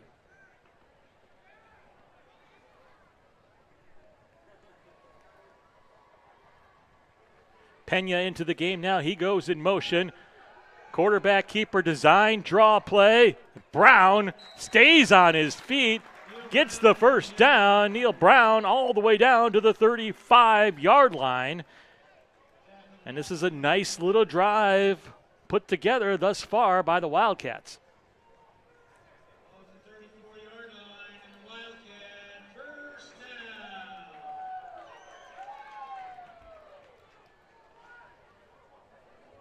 Two receivers set towards the top. Pena goes in motion again, empty backfield. Another keeper, and here's another that piece of dual laundry up threat. on the far And side of yep, the field. and we have one flag in the backfield, one on the far side. And this is a blow to the head, perhaps? What signal there? Nope. Legal shift, okay. We still have a. And we do have a Muskie down on the field as well.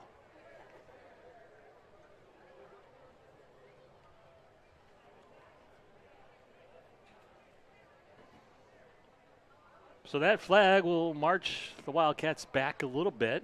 8:52 left here, quarter number 3, and a tie ball game between Muscatine and Davenport North, kicking off the 2025 football season on a just picturesque night at Brady Street Stadium. And folks, I think if you watch closely, walking off with trainer Nicole Calvert right there, just to her right, I believe you had a Brookhart. You had a Brookhart in coaching gear over there. As a matter of fact, I Yes. think there's two. Yeah, we noticed that today, yep. Little blast from the past, not too far past, just a couple of years ago. Of course, we remember that's when we were doing all the games back then, Yeah. the Brookhart triplets. Well, two of them are now on the coaching staff this year. Going to college, but helping out when they can. It's good to see the Brookhart boys back on the sidelines.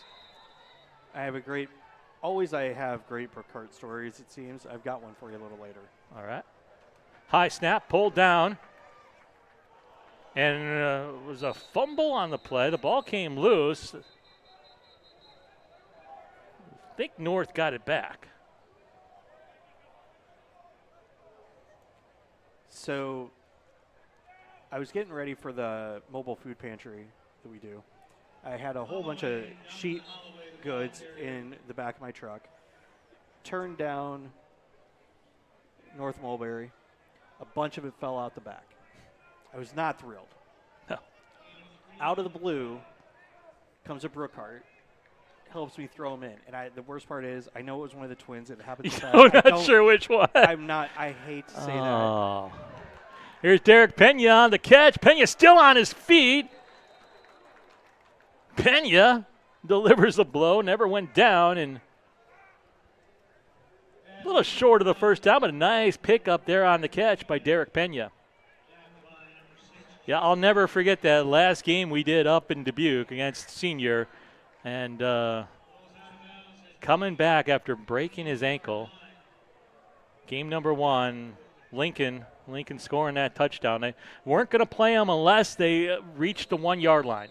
That was the plan, we were told afterwards. We weren't told beforehand. None of us knew. It was a shock to see Lincoln walk out on the field after missing the entire season. I think he was hurt the first play of the year that year. It was the first series for sure. Yeah, it was one of the first plays, and then it was a few plays later. That's when Ty went down with his strained hamstring. I think he strained his hamstring on a 71-yard touchdown run, if I recall right. It was just a brutal way to start the season, but it was so good to see Lincoln come back, and they brought him back in on that quarterback sneak, scoring the touchdown to end his career on a high note. And there's an open receiver, a little bit too high, probably should have been caught. And that will bring up 4th down. We'll see what Coach Height decides here. 4th down and 9 in plus territory at the 33. This is probably a situation where the Cats will go for it.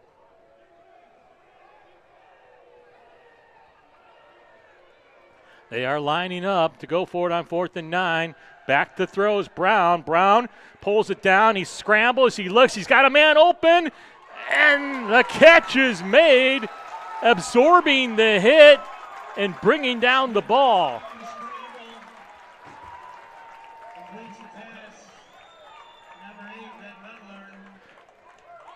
So Butler makes the catch and moves the chains, and as big as that touchdown was on 4th down for the Muskies in the second quarter, that equally as big to keep this drive going for North. 4th down conversions playing a big part for both teams thus far.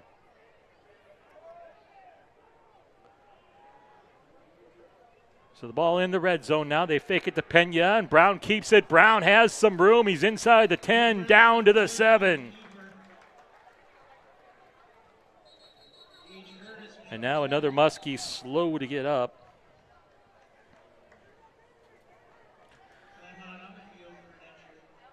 And maybe we can pull up those graphics you got. Show me a little something we can talk about, Chris. Well, let's see. What could we talk about, Roland? There's always so much.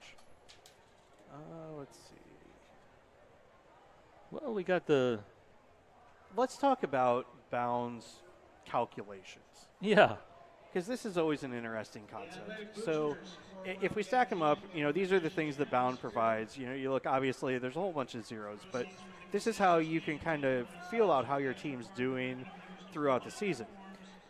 You just want to kind of pay attention because you've got, 23rd in the class for the Muskies across the state, 35th in 4A. If we don't know how they came up with that. Well, it's the same. Honestly, it's kind of the same functions and formalities or formulas that they use for Madden, right?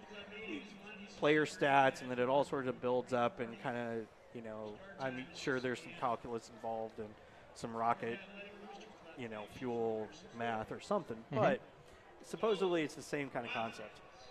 But, as we talked before the game, I don't know that I look at the schedule. I don't know that I think those predictions that they had that we saw on the district level play out through the schedule. No, they're horrible. I'm just going to call the guy out who did it. We don't know who did it. But Davenport North might not win state this year, probably won't, but they're not the second worst team in Class 4A. I think we've already seen that on the field right there. That's tough to say. But if this is the second worst team in 4A in Iowa, Iowa's got some talking with the rest of the states to do and like get bumped up a whole bunch of lists. Yeah, it's almost like they pulled them out of a hat. There's Derek Pena tiptoeing down the sidelines through the tulips and into the end zone. Touchdown, North.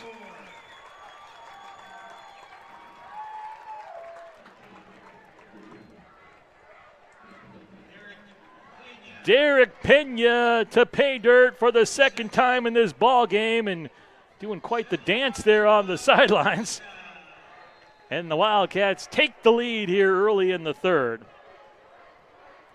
Waterloo East is ahead of them. That's not real. Clinton, I love my friends up in Clinton, but they are not better than North. Yeah, the Des Moines North is not better than Davenport North. Some trouble on the snap and just holding the ball.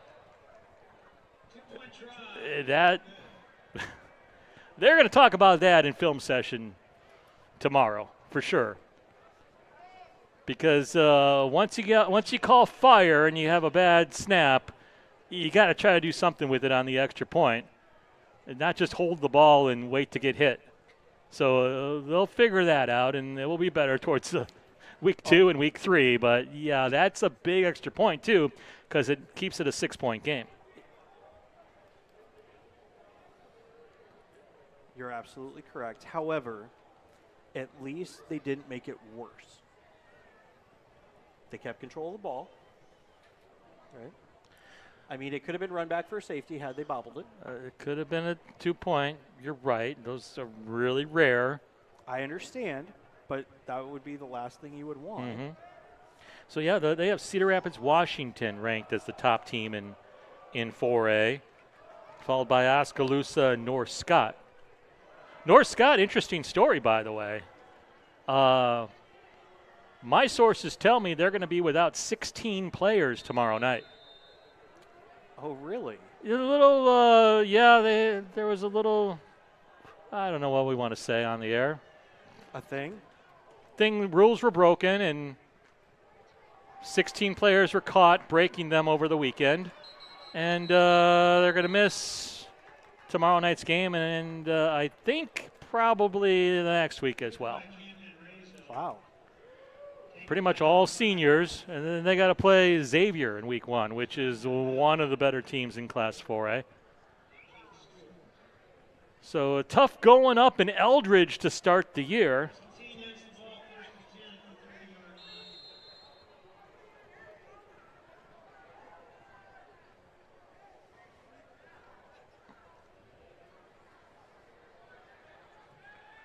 So can the Muskies answer now? Down 6.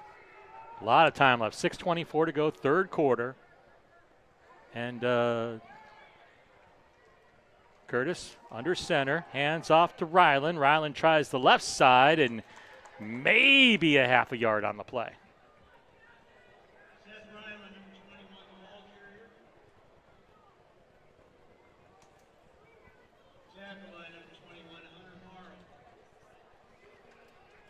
Senior Hunter Morrow tackling Ryland on the play.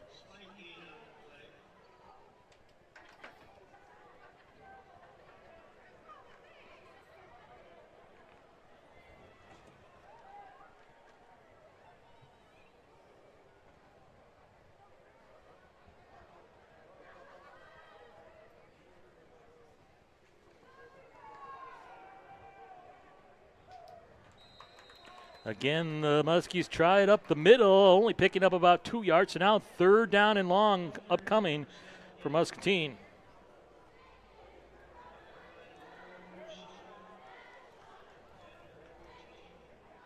Appreciate you tuning in tonight to watch this special presentation of Discover Muscatine TV. Tell a friend. Live football. Only game going on tonight, at least among the big schools in the state.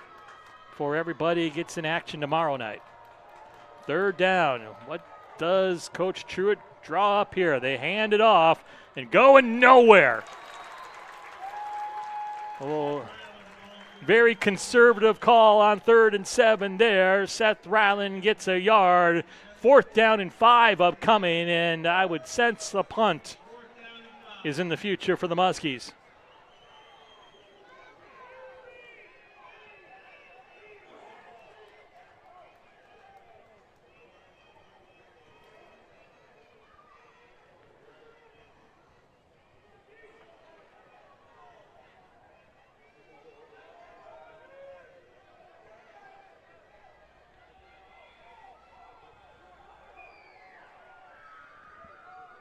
High looping snap and a little bit of a soccer-style run out before a ugly squibber. Ugly but a little effective. The ball inside the 40. And yet another Muskie down on the play.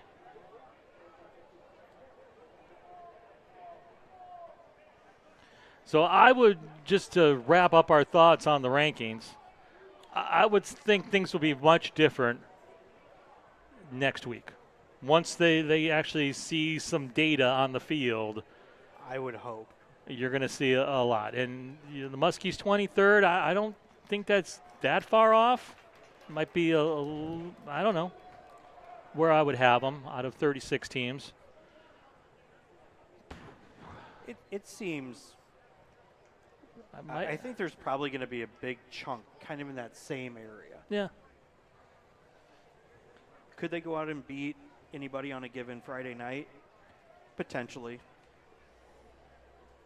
You can't sleep on them, but you're. No, that's the one thing. Even in the bad years for Muskie football, they always have that 1 week. Remember that game they did a few years back, and they beat Bettendorf. I was just going to bring that up. Yeah, well, Coach Wiley getting ejected for the Bulldogs. I remember. That was a fun broadcast. It was an absolutely thrill. It was a hot mess of a field. It was because that was the rain-soaked mess, correct? That sounds right. Brown back to throw. Under some pressure, dumps it off. The ball bobbled and caught, and plenty of room to run. Can he stay in bounds down the sidelines? Oh, they marked him out. They marked him out, and Coach Height's right there to give the referee a pat on the back because Coach Height saw it too. Almost a touchdown, just could not stay in bounds. I think that's right. And it's got to be right. If the coach is patting the referee on the back, you know it was a good call when it goes against his team. Now, to bring up sportsmanship and all that other fun stuff, you would never see that in the WNBA.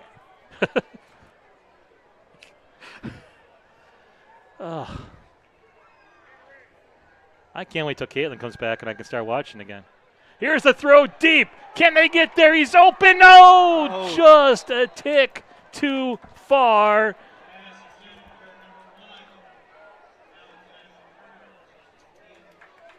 Neil Brown laying it out for Malachi McKern. And those two, wow, that's a week 1 right there. Later in the season, those two are going to hook up on that exact same play, just trying to get the timing down. And there's practice speed and there's game speed. You hit that in practice, but it's a whole different story when you're playing on a Thursday or a Friday night. So 2nd and long, and here's the give to Pena. Pena, not much room there, gets maybe a yard. It will be 3rd down and long upcoming now for the Wildcats. A big defensive play upcoming for the Muskies. Trailing by 6. They really need to stop the Wildcats. Get this ball back.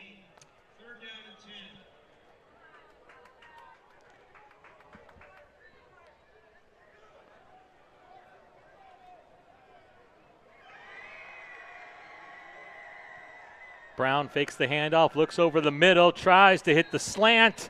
Timing off on that play to Holloway, incomplete. And now 4th down, and we'll see if Coach Height goes for it. He's had the tendency to go for it so far tonight, and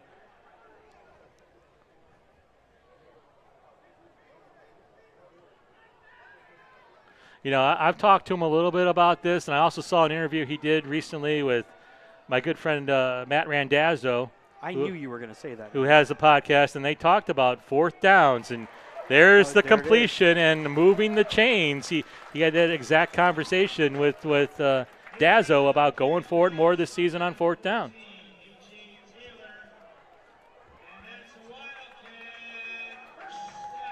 So A.J. Taylor, the PA announcer, finally has his name. We have his name, and he has another catch. A.J., a good kid. My son played on a Little League team with him one year. Really good kid.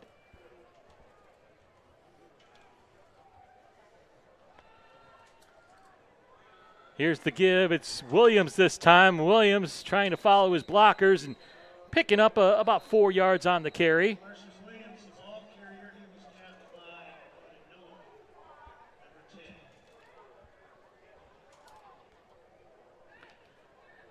So the clock continues to tick down to 2:40 left in this third quarter.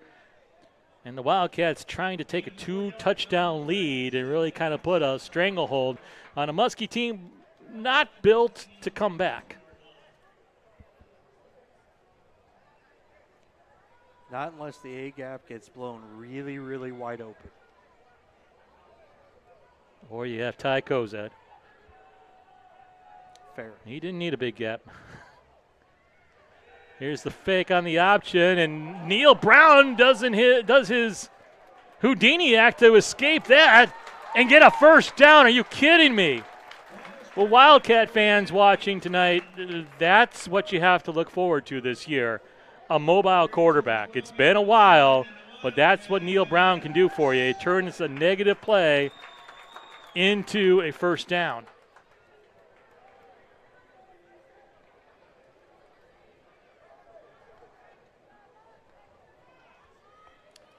It looked like his legs never stopped moving. Ball at the 12, looks for the slant. Well covered there by the Muskies and thrown into the dirt. Second down upcoming.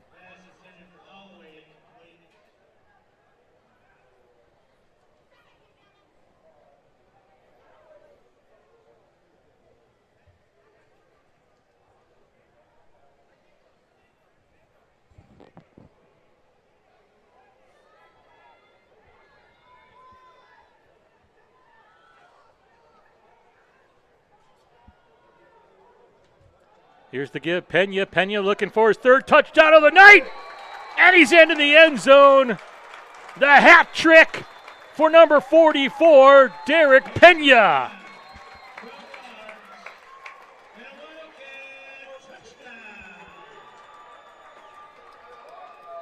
Oh, the two-headed monster, Carson Williams, Derek Pena, proving to pay dividends here in this season opener for the Cats. They extend their lead to 12 pending this extra point.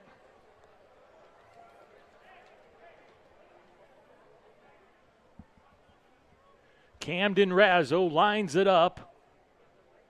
High snap again, low kick, but through the uprights.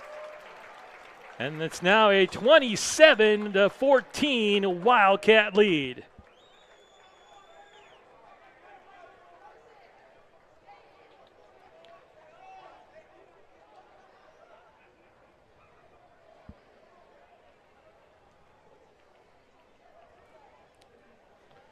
That's one of the, just talking about that extra point, that's one of the perfect scenarios there for a coach. You get the point, you succeed, but it's ugly. So then you can go back to film, point out what went wrong. Don't feel too good about this, guys. This is what we did wrong while succeeding. Right. Perfect scenario.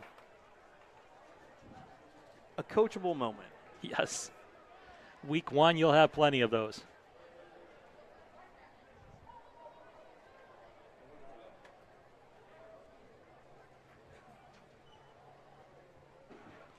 North Athletic Director Jeremy Mosher coming through the booth here. Good to see him. Always very hospitable whenever we come to North. He has always been an absolute pleasure.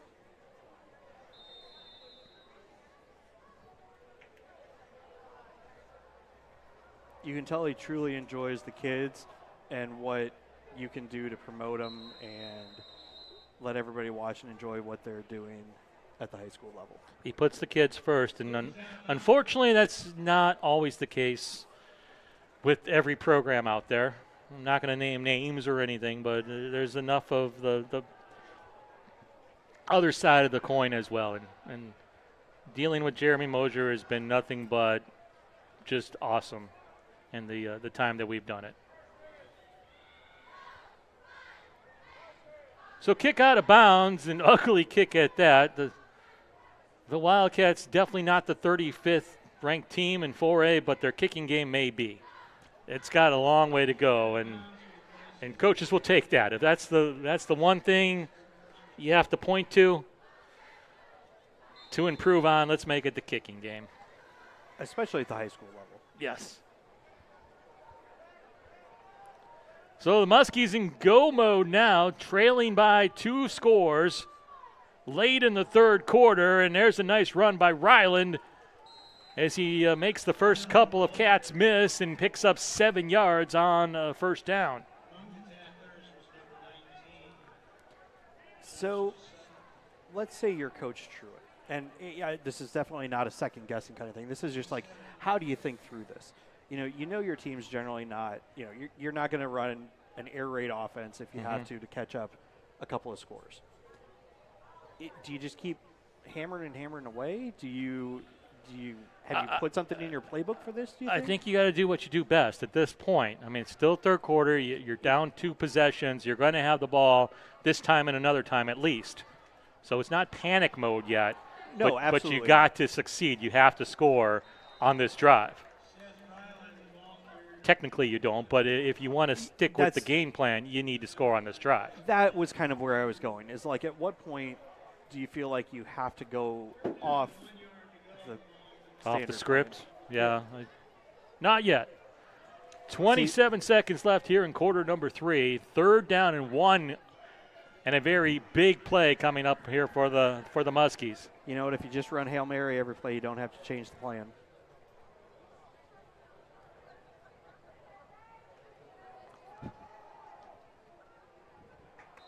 If you give the ball to Bo Jackson and Tecmo Bowl every time, too, you succeed a lot. Real close on that one. They'll eye it a bit. I think they're going to give them the first down, and that's going to take us to the end of the third quarter. So the Muskies on the move. They need to be as they trail 27-14 as we head to the fourth quarter here on opening night of the high school football season. Again, want to thank the friends over at Kern Family Chiropractic helping us bring the game for you tonight. Zach, his dad, family over there do a great job. If you need a little adjustment, give them a call.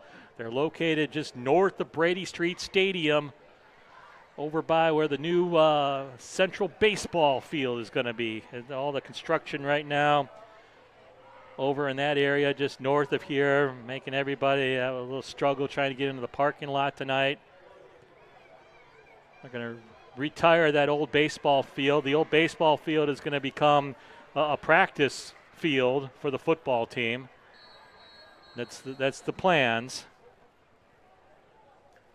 It was always kind of a weird baseball stadium over there at Central. I don't know if you've ever done a game there or seen a game there. I have not. It's located right behind the stands there, and there's like a creek that goes, so the fence is not symmetrical. It's a very short fence to certain parts of that field and longer to others, and I like it just because it's, It kind of sounds like a Fenway-ish kind of a thing. Cookie cutter. It's, no 20-foot fence, but kind of an odd shape to it. But they have the money and the means, and they're going to put something new in.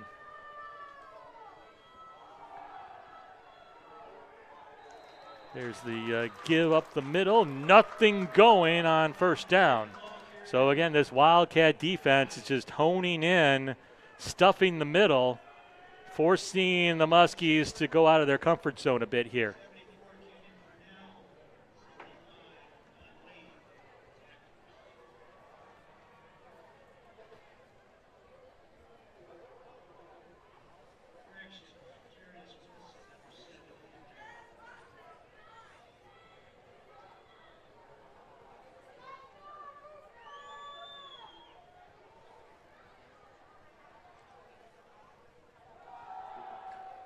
Quick hitter off of the right tackle, maybe 3 yards on the play. Carries number 5, Glenn, tackled by number 5. 3 yards of play, not going to cut it here for the Muskies.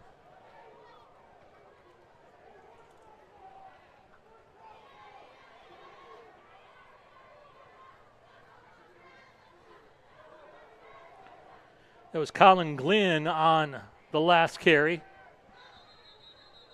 3rd down and 7, and now we have, was it a legal substitution? Is that the call there? Penalties and legal substitution against Muscatine. It is, so that is not going to help their cause and push it back 5 more yards. 3rd and 12 now for the Muskies. A definite throwing situation, and on the positive side of the coin, Gage has thrown the ball well tonight. Hasn't thrown it a lot, but when he does, he's been on the money. Has a touchdown pass. Needs to be on the money here. Big play for Muscatine. Clock down to 10.5 to go in this game.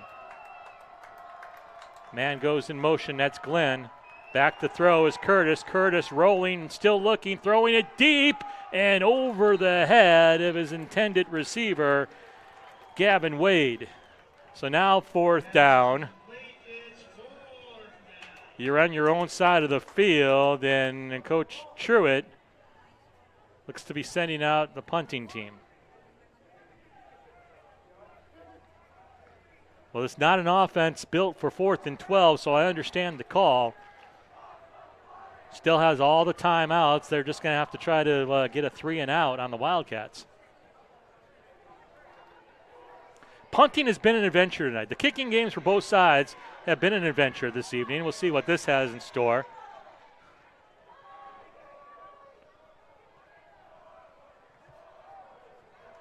Decent punt, high, and there'll be no return, so great job there.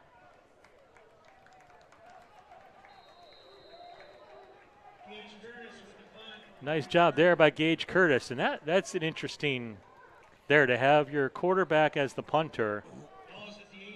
It does allow some wrinkles if It does. you are comfortable with it. It does. It definitely. Admittedly, 4th and 12, absolutely not the time for one of those wrinkles. No, but it's something to keep an eye on as the season progresses. All right, 10 minutes left. North up by 13. We'll see how aggressive Coach Height is here. Usually very aggressive, but right now wants to see some clock run. So we'll see what the play calling is as they start off 3 wide, 2 to the short side of the field, and now they'll motion towards the strength to the wide side. Man goes in motion. They'll fake the jet sweep and throw it out to the short side, and short gain out of bounds will stop the clock. You know, I do have to give a shout out to Eric Thomas watching. He did absolutely know that Green Acres is the place to be. Farm living, it's life for me. Now, speaking of, though, I mean, Jaja would argue that.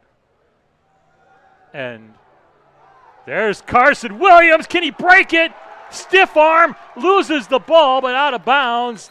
Nice run by Carson Williams. However, a couple of flags back at the line of scrimmage, and that will be on the Wildcats. So cancel out that 28-yard run by Carson Williams. Had a chance to go to New York City, check out what Miss Gabor was talking about this summer with my son, Asher, and first time in the big city, in the Big Apple. A lot of fun. You know, we had just taken Wyatt to Boston, and our sons are close. Same year apart, I think. Yeah, my son's a freshman. Yeah, 8th grade. And we did the Boston thing. And again, same thing. They're both completely comfortable, but also completely amazed. Mm-hmm. The one thing my son wanted to do, and it was a trip through the school, so I was chaperoning in a bit, and and everything is a little planned, which is good, but it's also not good.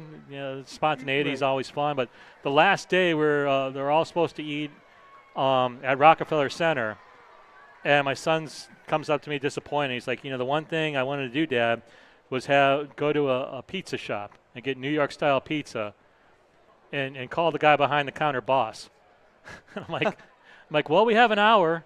And we're at Rockefeller Center. There's got to be, and sure enough, just Googled it, and we walked maybe 3 blocks to Ray's Pizzeria, and it was so good. The pizza was amazing. It's crazy. You have a steak out there, it tastes nothing like a steak here.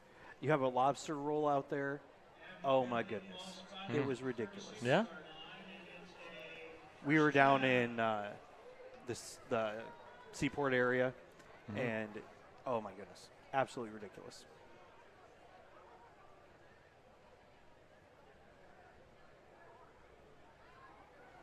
I went to a Japanese-Mexican restaurant on my first night there at Chelsea Market, and had some sushi nachos.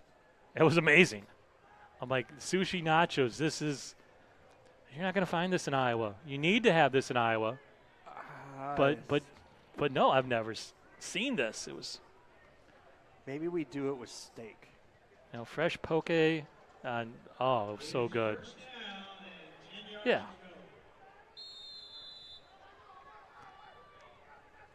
All right, so 1st and 10, and rolling on a quarterback keeper is Neil Brown. Not much yardage there.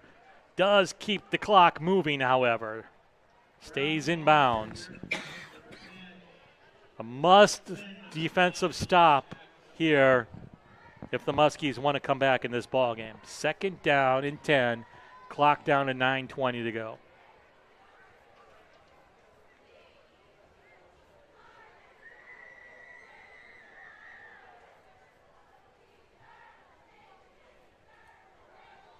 Again, a quarterback keeper got to stay in bounds, and he does. So Brown, just a junior, by the way. Really? Just a junior. He started last year for his high school in Birmingham, Alabama as a sophomore. Led the team to the 2nd round of the playoffs down there as a sophomore. So do you guys pick him up out of the portal, or? He has his family connection in the area. Looking deep, and that ball's tipped. And caught by the Cats. Oh, there's the luckiest break of the night, and it goes to the blue and gold. Brown was looking for the fly route, and instead A.J. Taylor was there to catch the deflection. And it's enough for the 1st down. That's like a kick to the midsection for the Muskies right there. And, but the thing is, you can't hold your head on that. I mean, that's, No, you did everything right. You got pressure. You forced the tip pass. That ball gets intercepted 40% of the time and incomplete another 40% of the time. Here's the give to Williams. Williams dancing his way past the 50-yard line into Muscatine territory. And now the clock continues to tick. Coming down to 7.5 minutes left. North going no huddle, however. 25 seconds on the play clock, and they snap it with 25. Muskies will say thank you to that.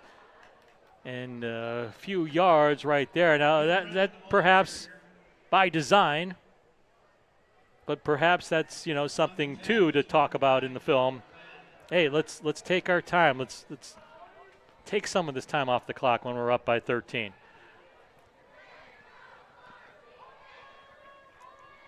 Or maybe you're just trying to catch the defense not ready, and you want to hit that too. And your Coach Height's always going to be aggressive, and that was another situation where that was evident. Here's the snap. Pena on the carry. Pena finds the hole. Pena has the 1st down inside the 40. And those little win percentages they have on ESPN after every play, ESPN.com, it just took a big jump towards Davenport North on that first down. The Muscatine 38-yard line. Clock ticking now down to 6.5 minutes to go.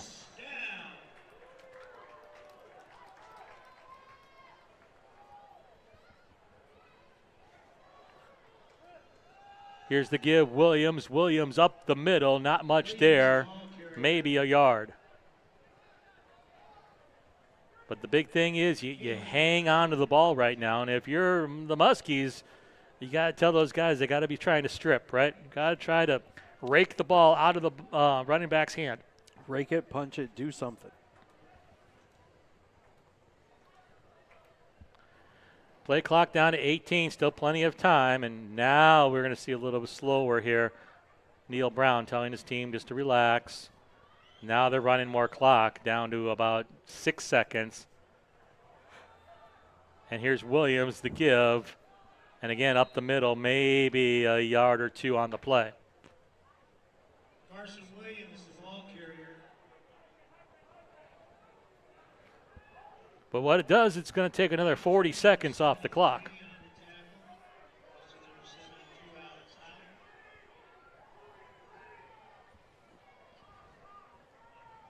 And this is part of that. We always hear about the 2-minute offense. This is the, there's 5-6 minutes left, but this is that 4-minute offense. You want to just take time off, move the ball, get first downs, take time off the play clock, bleed the clock.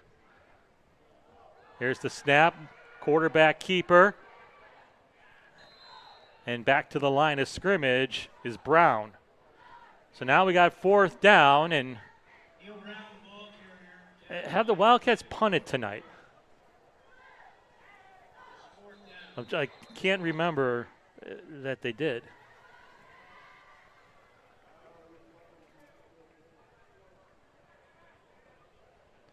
So timeout on the field with 4:47 to go.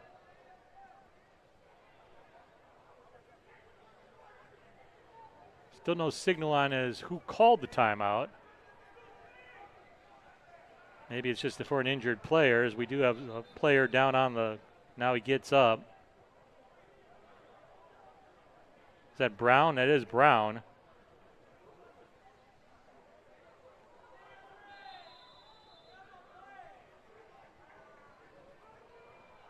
So Brown is working out a cramp right now. So you have a backup QB in the game on 4th down and 8.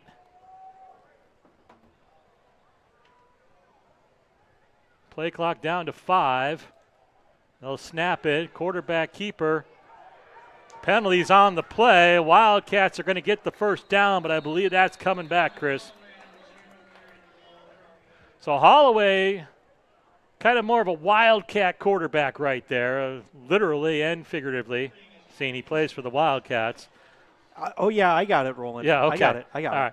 And I guarantee you everybody watching got it too. Holding on North. So maybe we'll see our first punt now. Or maybe not. Well, either way. Earlier tonight, we were kind of mentioning a former Muskie. He's actually watching right now. Saw Mr. Ty Kozad pop up in the comments there. We do miss watching that young man run. And I will say this, I will also agree with his assessment. Seth Ryland is a beast. Yep. I think there's not too many people that know what it's like to be a Muskie running back. Those two are in a small fraternity. Is Ty still with Iowa Western? Yes. Okay. And here is that punt. It's a high one. A fair catch going to be called. Not a lot of room allowed there on the catch, but no flag on the play. Instead, the Muskies will take over down at the 16-yard line. 3:50 left on the clock. And now we'll see what Coach Truitt dials up, because now you're in the 2-minute, got to throw the ball because you have to score twice. Muskies do have all 3 of their timeouts, but they trail this game by 13. Well, and this is the tough thing. When you've got a team that's built away and you've got a playbook built around that sort of structure, it's a completely valid way to do it. And every way you build a team has drawbacks. This is where you're seeing one here, and hopefully they've got something in the bag for this. Glenn goes in motion. The give up the middle, and not much happening there on first down. So Ryland back to the line of scrimmage. And the clock continues to tick down towards 3.5 minutes left now.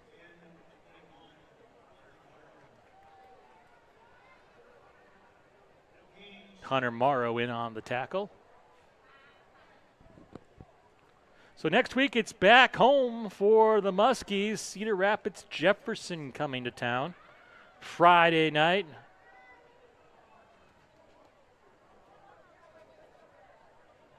Here's a little gadget play, the double handoff, and that gets the first down. And that play reminds me of Cooper Yao.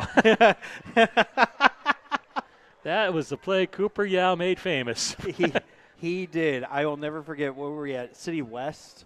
I was City West, I think, one of the first times he really had a truly standout game. Yep. And, man, he, there for about, 4 weeks, he literally carried the Muskies on his back. Yep. He had a big night later that year against North, actually. That's true. 2 touchdowns a couple of years ago in that overtime win. Oh, big hit on the far side. That gets the defense fired up. Wakes the crowd up a bit as well. Can't quite make out who that was.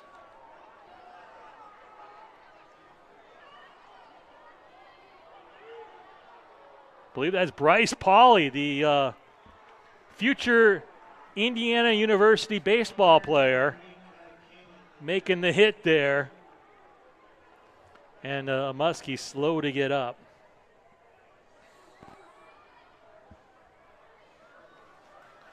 I tell you, speaking of baseball, Bryce Pauley is one heck of a player.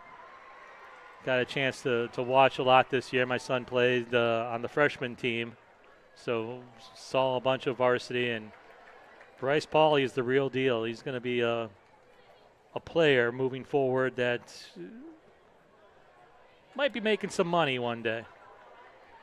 That's always enjoyable to watch when they're young and when you've seen the development. And you see the hours and the time they put in and the rewards that end up coming for them.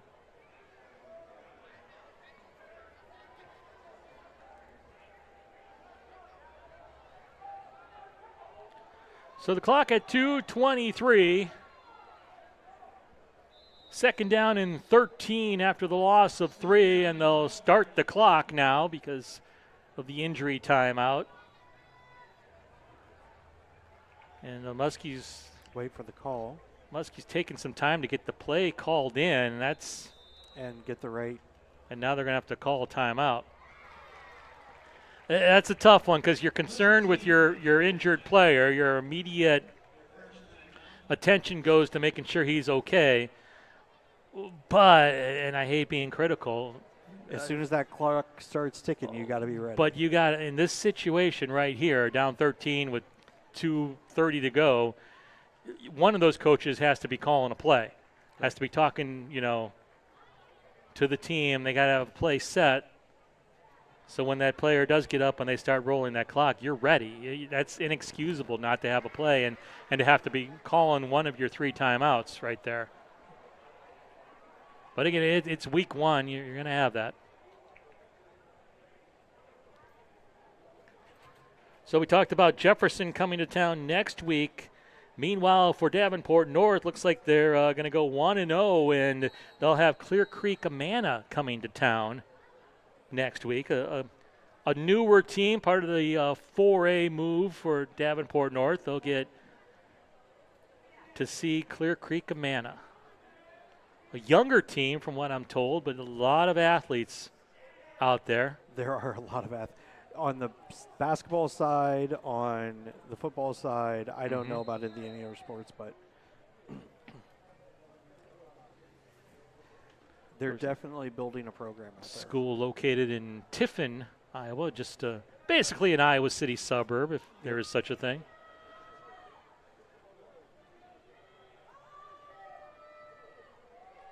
And there's the give, and North says, no, we know that play all too well.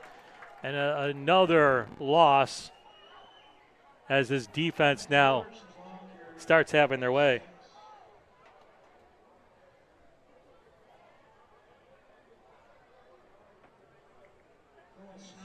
That was, I was going to say, Cole Snar making the stop. Junior linebacker. 90 seconds left, 3rd and 14. And the Muskies out of the triple I will hand off and again lose yardage.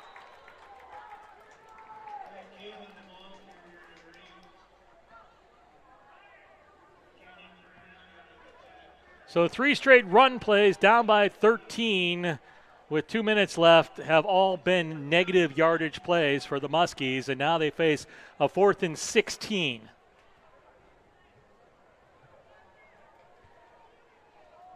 And it looks like they're bringing out the punting team and waving the white flag, Chris.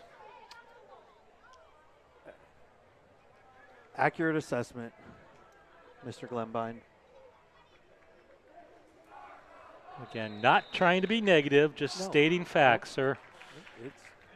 And now it's a delay of game on the Muskies, which will push them back 5 more yards.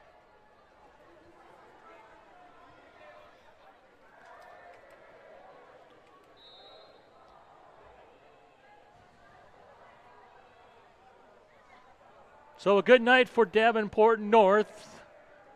Both teams, though, definitely have work to do.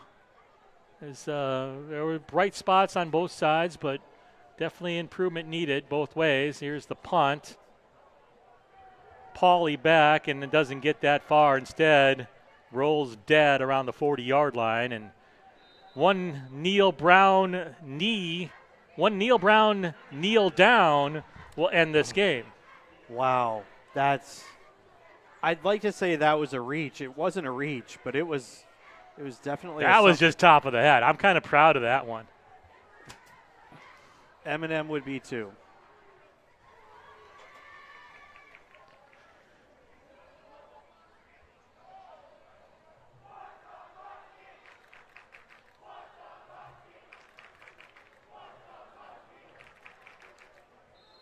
Victory formation for the Wildcats.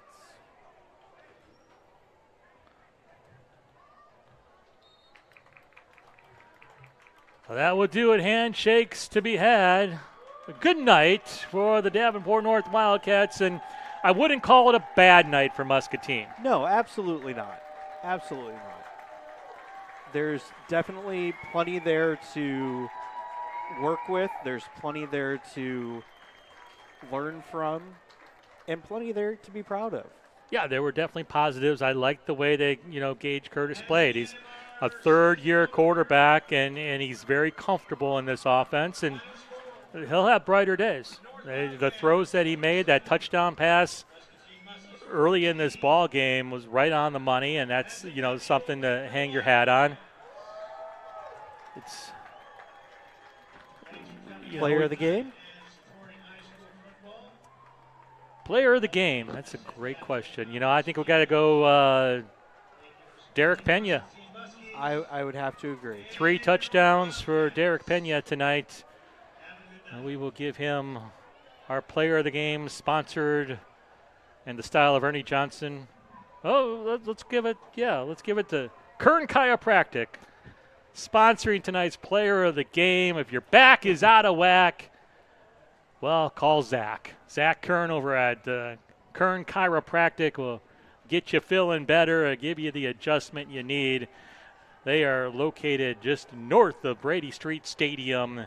Good people and definitely proud supporters, not just Davenport North High School, but proud supporters of Quad City area high school sports. So definitely happy to give them a shout out tonight, and hope all of you that enjoyed watching the game tonight will remember them next time you need some chiropractic care.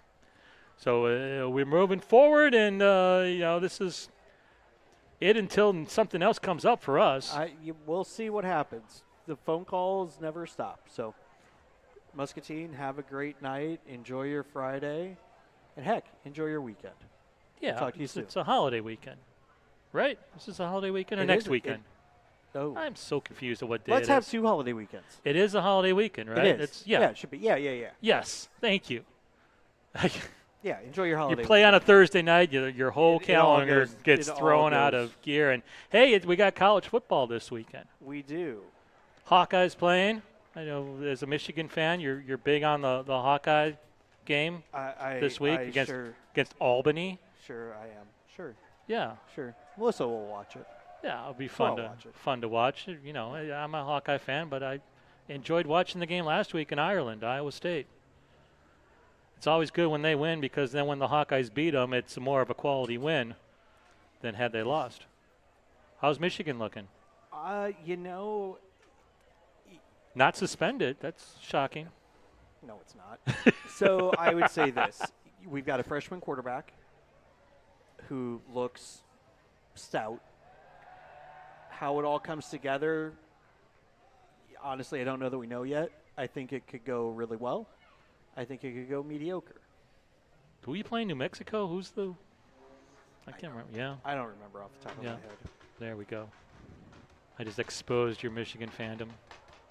No, well, I'll be honest. I'm still a little bit in WNBA mode. I haven't really flipped over yet. So the refs have got me all Caitlin going to play tomorrow? No. I would be surprised if we see her back on the court this season. That's just a shame. It is a shame, but I think it'd be the wise thing to do. I don't know that there's, with 3 other starters out for the rest of the season. Yeah, but you know what? If she comes back, they can win it all. There's enough there still. Yeah, you're missing Colson. Colson was never going to play much anyway. I understand that. I mean, I get that math, but the depth is she can still only play so many minutes. She can still just because I have a platform here to talk about this till you get sick of me and tell me to shut up and we're ending this. I wonder, just how much her not playing as much earlier in the year, because that's nothing she's ever done before. Last year she was playing 38 minutes a game, sometimes 40. When she was at Iowa, she was playing 40 minutes a game. Right. She's never really done the sit-down thing like she's had to under Coach White this year. And I don't have any scientific proof or anything, but it's something different your body's not used to, and all of a sudden you have all these injuries when you are sitting more. Well, I don't know, but I will say this: not Candace Parker. Lisa Leslie had a great perspective on it. I think she had an injury similar to her with the groin, and I've actually had one too from playing racquetball. They feel great until they don't. Mm-hmm. You move just the wrong way, and they just nag and they nag and they nag. And so, is it activity? Is it not activity? I think it's just a crap of an injury that feels like it shouldn't be as bad as it is, but it is. And, with as brutal as the WNBA is, if this were any other league and it was just But worst case scenario is she goes out there and hurts it again. Then the season is over and you have 6 months to recover. Right. Why don't you try? The whole point is to win a championship. You're not going to win a championship without her. Get her on the court already. It's a short-term, long-term game. And I'm just saying, it wouldn't surprise me if. Obviously, I don't have anywhere near enough information to make a decision. I don't either. I just know it's been 6 weeks, and she's jumping around on the sidelines, high-fiving her teammates and hugging her teammates. And that's also different than cutting left and right. Left and right, and the sudden jarring of, neither one of us are doctors, and don't hit the message boards telling me one thing or the other. It's just my, frustrations. It's my frustrations as a Caitlin fan. Exactly. Oh, I completely agree. What was crazy? So we were in Boston, and we were going to the Hall of Fame the next day, and we went to this Uno's, and went to the restroom and came back, and there was a lady in a booth sitting next to us wearing a Indiana Fever Caitlin jersey. And I walked by, and of course, because I'm this guy, my wife's going to shoot me for telling the story. But I walked up and go, I really like your shirt, except there's only one jersey better than that. And, like, they all started getting fired up a little bit. Like, I think they thought I was going to say Angel Reese or something. And I said, the black and gold version of it. And so then they all – and, we just started talking. And they're from that area. She was a former basketball coach who loves Caitlin's vision. That's why she became a Caitlin fan. She's from Boston. They actually played in Connecticut while we were out there. Mm-hmm. And so she'd bought the tickets. Of course, she didn't get to see Caitlin, so she was all upset. And so we got to talk about, we had season tickets for her senior year, so we got to see all the really cool stuff and be there for it. So it was a great conversation, and what I love about Caitlin, and just a lot of even though there's a lot of rhetoric thrown around the WNBA, pretty much everybody I've talked to in the real world enjoys all of it in some way. Yeah, there's some stuff you witch and moan about, like every sport. But across the board, it's been a fun rocket ship to ride. So, and it's better with her out there, but we digress. We digress. And we it's been a digressed fun night. Want to thank you, Chris Anderson, for doing this. And I know all the people in Muscatine and Davenport enjoy doing it, and we do it for the kids for sure. Yeah, absolutely. And we will do it again sometime at a time not yet to be determined. Yep. But for now, Davenport North winning this ball game tonight, 27-14. Want to thank Chris Anderson. Want to thank all of you. I'm Roland Glembine. I hope you enjoyed it tonight. Until next time, folks, have a great Labor Day weekend and a great night.